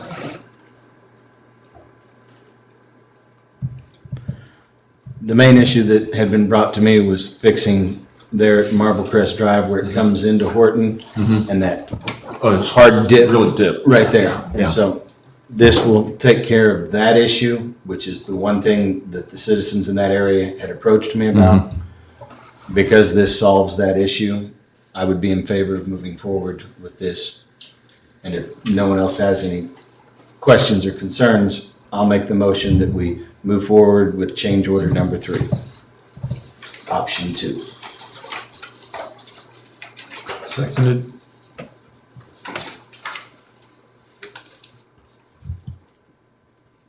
Catherine Salisbury, Yes. Tim Van Hippie, Yes. Matthew Wells, Yes. Dylan Olson, Yes. Tracy Dancer. Yes. Jason, when do we start charging Heckenwicker for like the clay, any type of water parts that we gave them if we did? Yeah, so we've got an accounting of that. I think I've asked Bill, I know he's busy, to help me with some pricing on what he's helped. So we've got a tally, and I just actually talked to the inspector about that because, they'll be done within, I don't know, they could be done in February or sooner. He was confident they were ahead of schedule, but once they get close to substantial completion, we're gonna have a spreadsheet built that's gonna track our deducts and additions that are measured quantities, which will include the city support. I know this is kind of off the wall, but if we are going to cut into a tree, okay? I know it's our right of way. I know it's legally, we can do whatever we want to do. But if it's a nice tree and we're going to cut into it, could we at least let the homeowner know? Could your inspector please just go to the door, knock on the door and say, hey, tomorrow we're going to cut through this. Yeah. This, or And we didn't at least call the me tree, and I'll come yeah. do it. They've got Because, the roots, which are not exposed. well, I mean, They are now. They've cut some trees that, they've cut a tree Oh, that okay. was. I'm tracking, yeah. Yeah, I can't tell you what kind of tree it was, but it was, you remember, Lisa? Magnolia. Yes, magnolia tree. And is it gonna be saved? Who knows? But if we'd have known in time, we could have probably went and at least told the resident this was gonna happen. Okay. And I think that would have probably calmed it down a little bit more than just going through somebody's yard, ripping up their tree. Yeah. And then she comes home and she sees this tree that she really enjoys ripped to shreds. So they So just, if we they could trim get it or me- just not think it was there I and run wouldn't over say it? it's much of a trim job, but whatever you want to call it. Gnarly trim job? Yeah, it'd be lucky it survives, but just courtesy. I mean, we're a small town. It's Yeah. courtesy, and if he doesn't want to do it, tell him to call me. He has my number. I'll go talk to the resident. Did we, Do you know where that was at? 602 Ordinance, or Loman. did we not go through a process of having people sign over a certain amount of their yard as part of this project? This project's been going on No. way before us. I don't. No, I'm just asking because when they did the national project and they put the sidewalks in Yeah, I there, don't know. they had to sign over 1,000 feet basically into the house. If they did, it was even before I was here. Yeah, so They came through and they talked about how all the trees would be affected and that this one would probably get destroyed and that one would probably get, I'm just wondering, did we do that? I'll double check because he's right. It's been a long time, but normally if there's federal money involved, which this one, I think the cost share doesn't say federal. So there's a couple of ways you do that. So the easy way is called a right of entry. So there's a document that we could have done, but I don't think we did. That basically says we're doing work here along your right of way. So we may be in and out of your yard for traffic and this and that. Then there's temporary construction easements, which kind of what you talked about, but we would say, if I'm right against the right of way, I usually say 10 foot. So what that does is take a lot of time because now you've got to knock on every door and try to get this paperwork. Brad probably would have helped out, but, so we didn't do that process for sure. And then some areas we do have a couple permanent easements because of the sidewalk, but, if I'm thinking back, I'm going to say we probably didn't do it because we didn't have to. It would cost more money to deal with all that. So, All right. but I agree with Brad. You just We need to- volunteered to take some of that off your plate, Yeah. so. So we'll be cognizant of moving forward on those. All right. Well, oh, yeah. No. We got two more items on Two that. more. Consideration to approve addendum number 3, wastewater evaluation and design contract, also Earl's. Jason? Okay, so we're finally getting through the home stretch of the work for Davis Lift Station and the overflows for stormwater. So it's been a while since we talked about this, so just a short recap. When you get the big storms, your big lift station where all of the sanitary sewer lines dump into gets surcharged and actually overflows into the creek. So we all know that that's mostly stormwater, but it's still, the KHE doesn't allow that. So our task was to design a pump and force main system to pump that from the lift station back to cell number 2 of the lagoons. So the force main is pretty well done. A lot of back and forth to get the right pump and location, and because that's in a floodplain. So if you've been to Davis lift station, you see it's all kind of up in the air. You got to do steps to get up to all the controls. So that elevation is kind of where everything has to be. So a new pump doesn't really fit well in the existing lift station. So we're basically putting it in its own wet well outside of Davis, which requires a pump. We're trying to get a package pump system where they just lay it out and hook up all the pipes and they drop it into the wet well. So that's almost ready. We're working with, that's a really big pump because that's a lot of water that's going to get pumped out of there. So we've already got a big 10-foot wet well, and the pumps themselves are pumping into a 12-inch pipe, which is large. The fittings for that are big. So there's a lot of things in there. So I just talked to my engineer today. He said he sent the drawing back because the pump they sent him doesn't fit in the wet well. So there's that. But during that whole process, we had an electrical engineer look at the generator, and we worked with Alec out there. Originally, we were looking at, can the generator support a new pump, an additional pump? They said it could.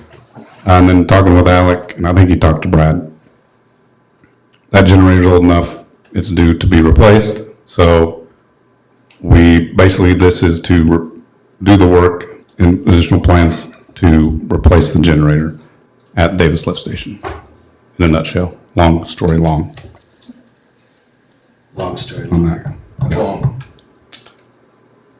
8,500? Yes, sir. Okay. Well, yeah, this one has been costly because the original engineering contract was $207,000, and now we're up to $317,000. Yep, so, and then, to make that all make more sense.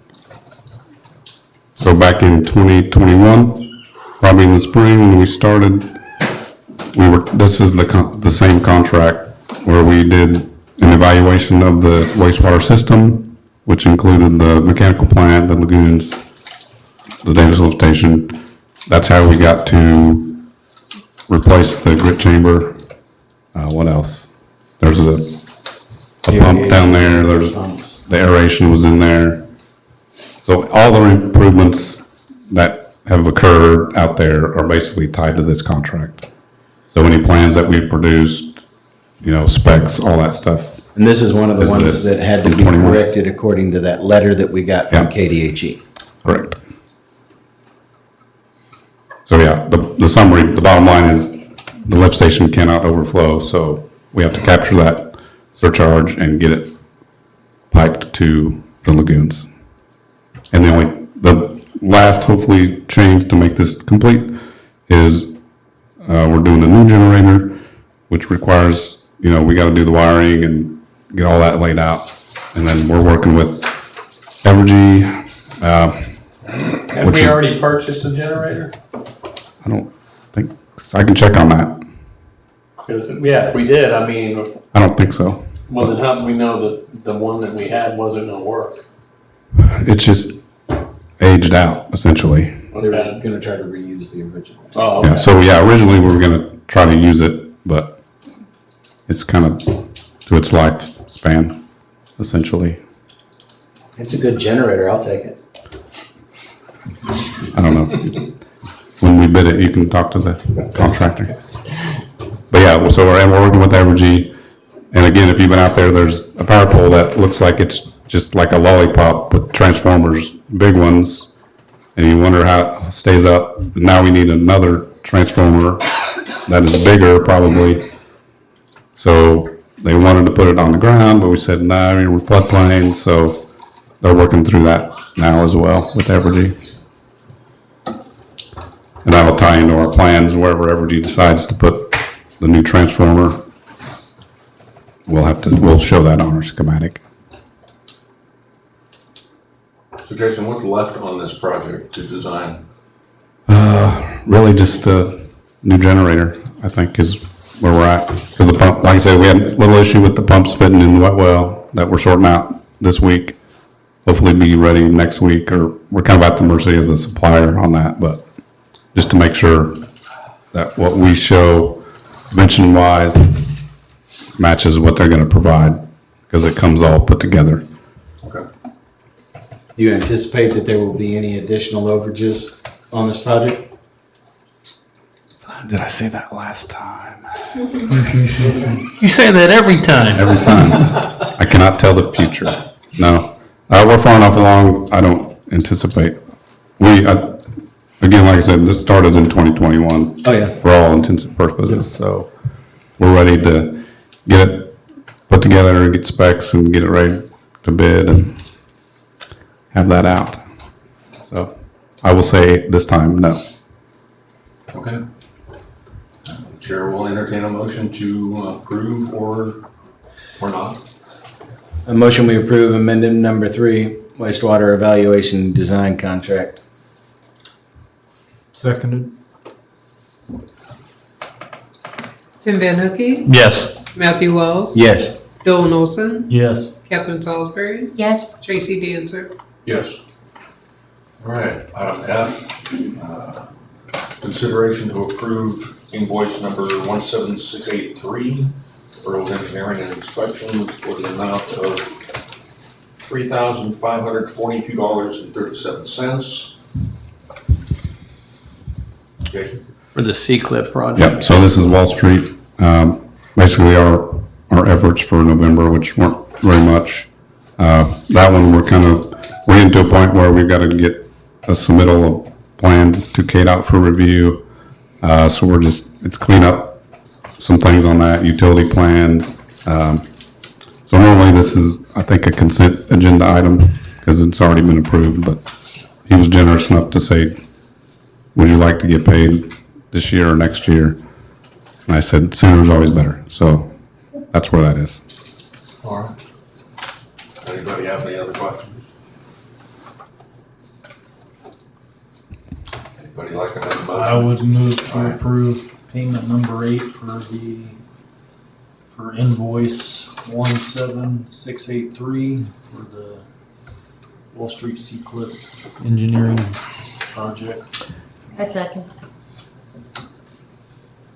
Matthew Wells, Yes. Dylan Olson, Yes. Catherine Salisbury, Yes. Tim Van Hookey. Yes. Tracy Dancer. Yes.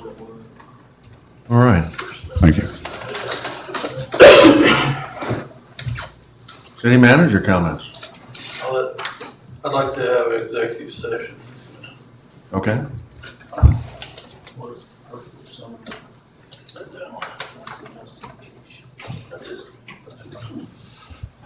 I move that the city commission recess into executive session for the purpose of protecting the privacy of non-elected personnel pursuant to personnel matters of non-elected personnel exception in KSA 75-4319B1.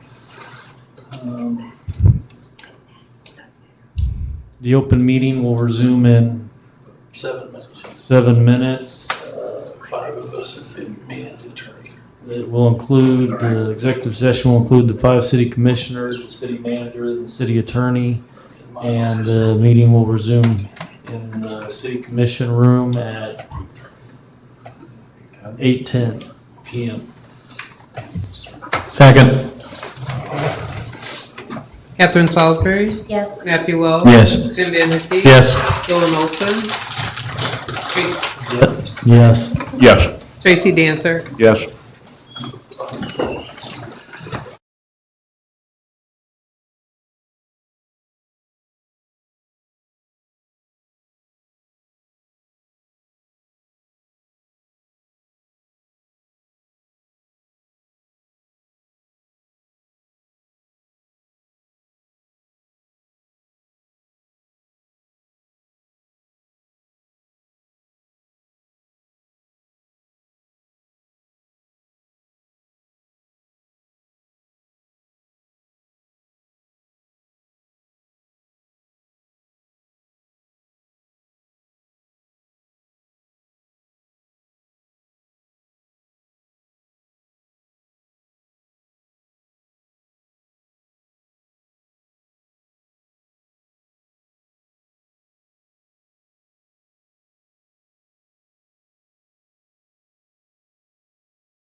Yeah,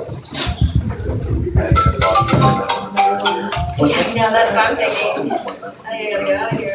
Motion to come out of executive session. Second.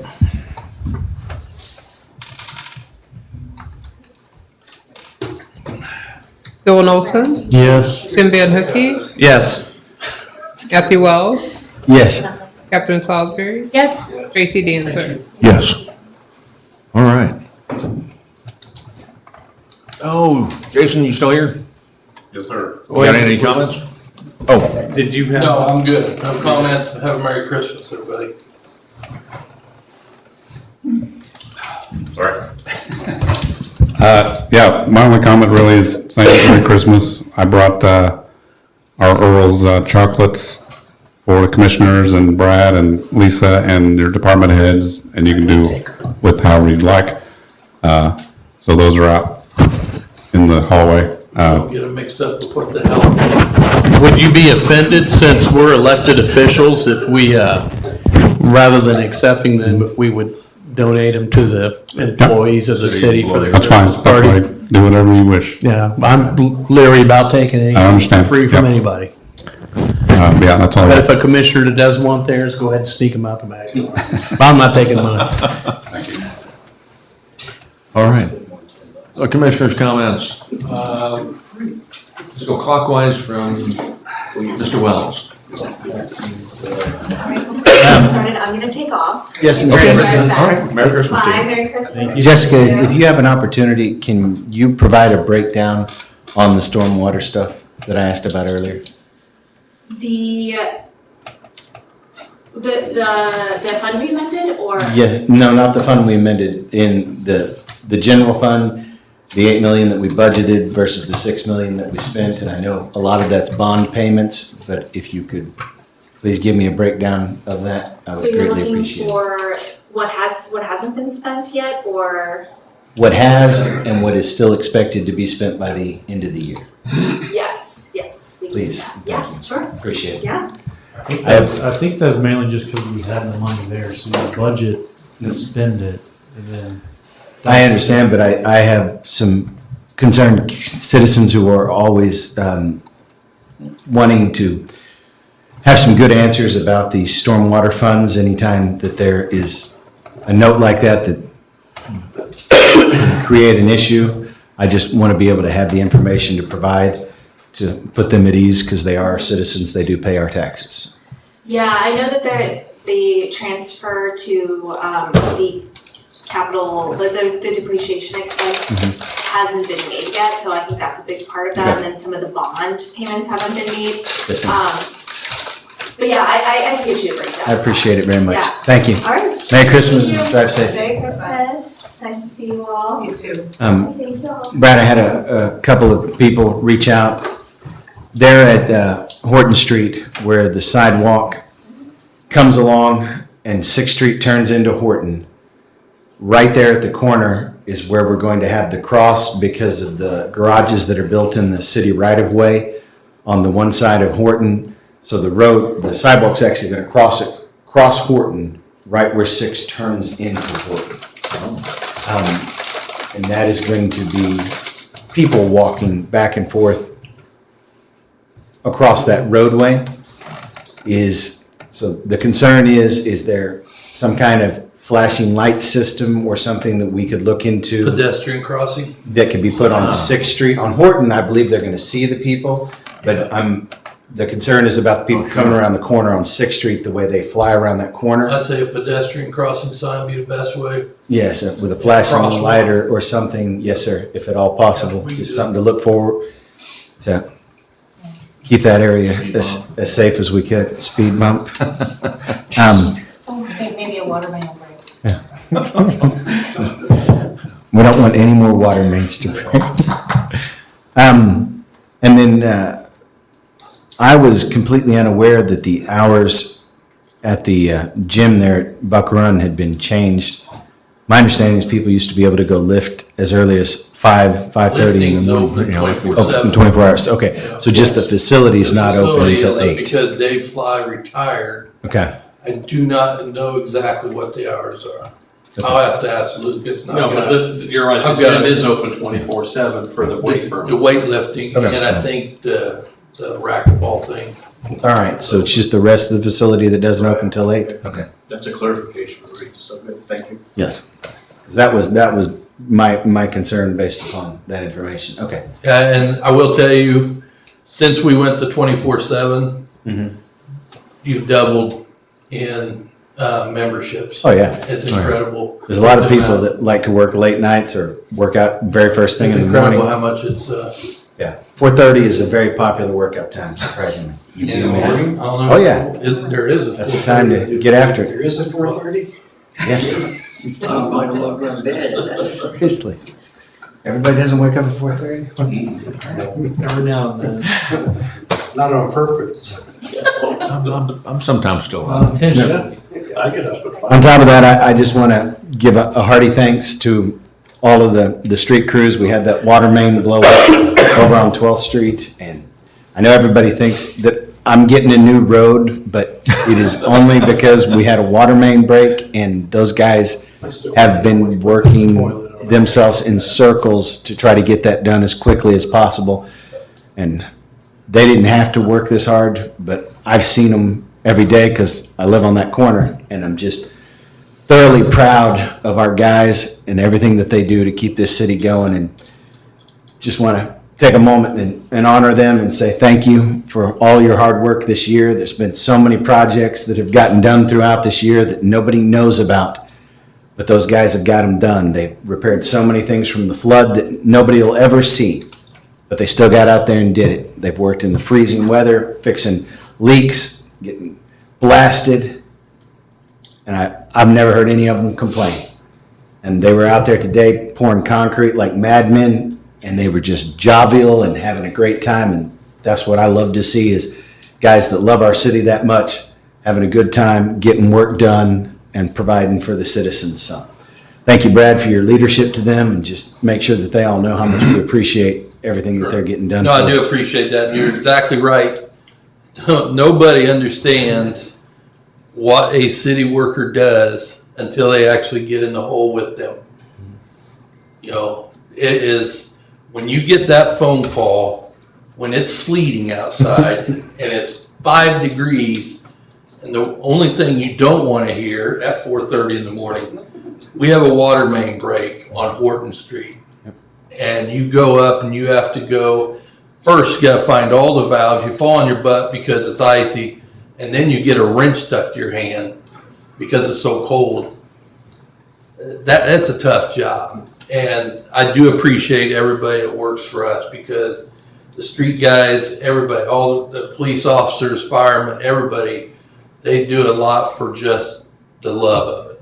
And unfortunately, we can't pay enough for that. No. So thank you for that. To everyone else, Merry Christmas. Remember, peace on earth and good tidings to all men. Words of Tiny Tim, may God bless us, everyone. I'm not so tiny. All right. Commissioner Van Hook. Yes, again, many thanks for the blessings our town has, city workers, first responders, Brad and Lisa, folks in the office here, water department. I hope all of you have a wonderful Christmas and holidays. Kudos again to the chamber and the committee that decorated downtown this year and put everything together for Christmas on the bricks. I am very, very happy to actually be the last couple weekends going downtown on the weekend and seeing the youngsters actually enjoying the skating rink. So I'll be the first one to admit that, you know, as far as whether or not it would be used at this point, I'm eating a pretty healthy plate of crow right now, but it does bring a smile to my face to go down there and see them enjoying that. It's not saying I'm stupid enough to try and get out there and do it, but nope. And so with that said, my message again, I know we have the Beacon and we have a lot of organizations here in town, and we have a lot of less fortunate folks in here. So if you can help out, please help out. Check on your neighbors in cold weather. And I hope everyone has a very joyous and blessed Christmas. Okay. Commissioner Olson? Just Merry Christmas to everyone. Happy New Year, because I don't believe we have another meeting. No. At the end of the year on New Year's Eve. So, just be safe and enjoy your family. Okay. Commissioner Salisbury?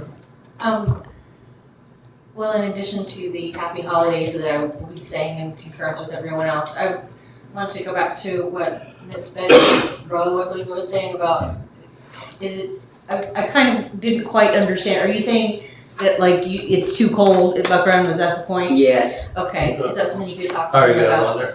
Okay, that's, I just want to make sure we didn't lose that in there. Are you going down for the Meals on Wheels, Ms. Brewer? How's that going? Oh, several of us show up about every day. There's Awesome. some that have, like, say, a doctor's appointments or something like that that can't show. But that's why we wanted down there. These people are going down, visiting and doing it. So thank you for that. Well, But I- we would have like an arts and crafting there or bingo or something, but they don't offer that, so. Might be something. That's what I had, thank you. Okay.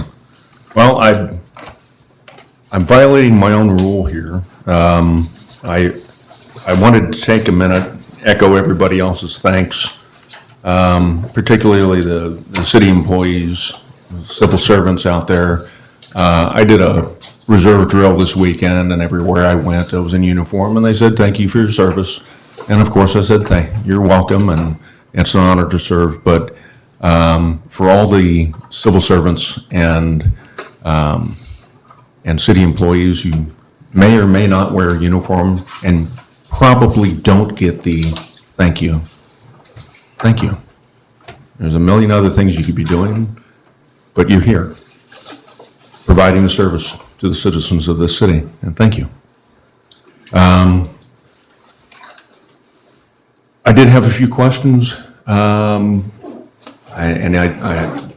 don't mean to open any wounds, but I'm trying to understand the permitting process downtown for building permits in the National Historic District, and for any buildings that are individually listed in the National Historic Register, as is the Moody Building across the street. Can somebody please explain to me, if somebody gets a permit to work on a building downtown that's going to change either the structural integrity or the physical appearance of the building, do they have to submit to design review board before they can get a permit? Yes. Well, I don't think that's been followed. Okay. No, it's Leroy. Okay. Leroy's in the meeting. Yeah. He was in the design review board meeting. In our books that we read, it doesn't address it. But on our website, it was adopted in 2017. Okay. So if it's going to, basically, if it's going to change the outward appearance, they do have to come to design review board, bring it to you. You have to, as the mayor, have to sign off on it, send a letter of appropriateness with your signature, 2 codes, and then we go forward. Okay. Now, is the same true for demos? Demolishing a building? Yeah. Anything that requires a permit according to our documentation, You'd have to have a permit to demolish a and building. you can't get a permit until you get the certificate of appropriateness. At least Okay. you're not supposed to be able Okay. to get a permit until. Demos are one of a couple permits that we don't charge for. But the bylaws say that it is required. Okay. Now, the structural engineer that we had come in to look at 118 East Wall, I'd heard that maybe they'd also looked at the Moody Building. Did they have an opinion or a statement about that building? Say again? Did the structural engineer that looked at the barber shop look at Moody? No, okay, okay. All right, then I don't have any questions about that. But if the permitting process, if the ordinance was adopted in 2017, can we make sure that you know, whatever our citizens look at on the city website, It's not that, followed. yeah, those, you know, those procedures are outlined clearly. Okay. Yeah, that's, I guess. Now, we've red tagged the Moody building, correct? Correct. Okay. And they had a demo permit issued to them. Okay. Now, was anything that was done to the Moody building submitted to Design Review Board or to anyone else? They haven't done anything to the outward. Yeah, I thought it was, building. they were just Well, I mean, demoing the inside, they didn't change the outward appearance of the building. Is that right? Well, that was, if I believe that was done before me. Yeah, that's what they did. And it was, yeah, everything that's been done has been done on the inside of the building, which wouldn't require them to come to. Okay. Now, when did we red tag the building? October 12th. Okay. Now, I've seen people come and go from that building. I know I think Gil still.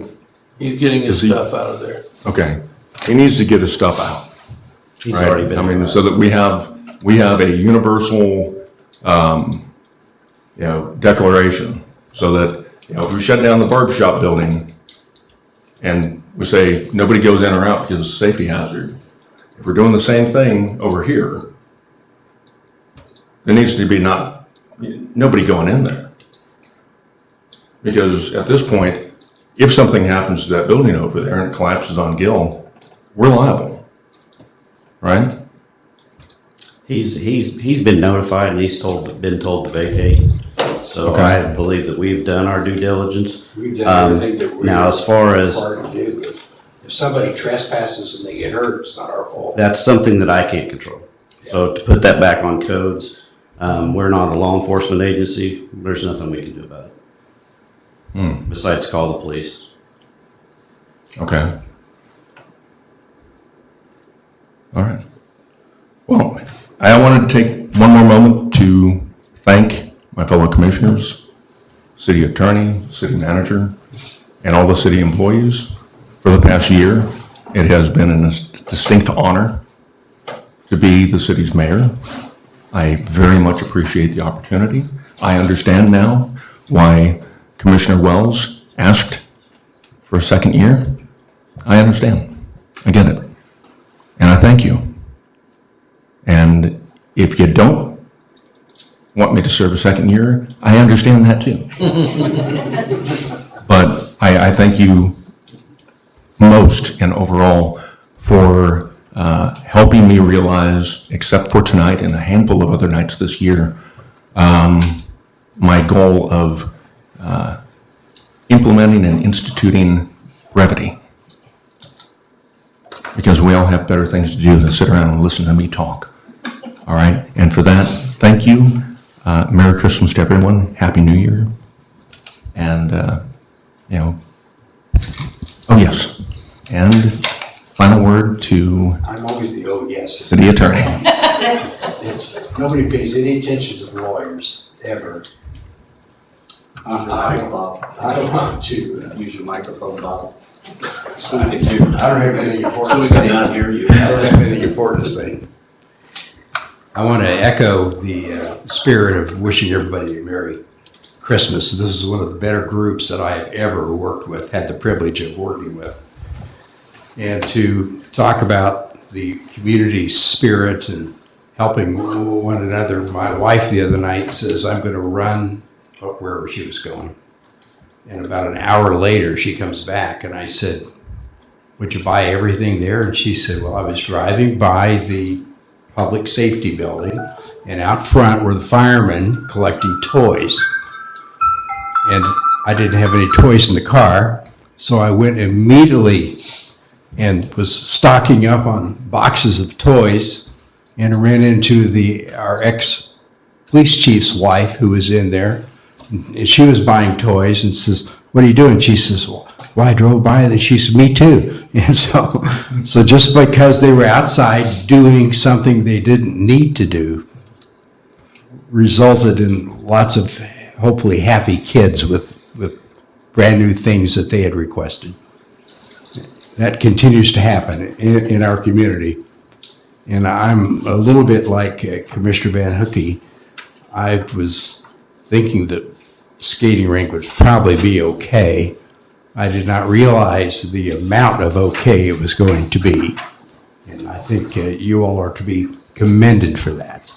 That's all I've got. Motion to adjourn. Second.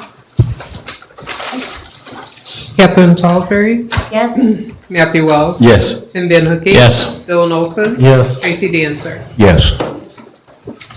Just on, yeah.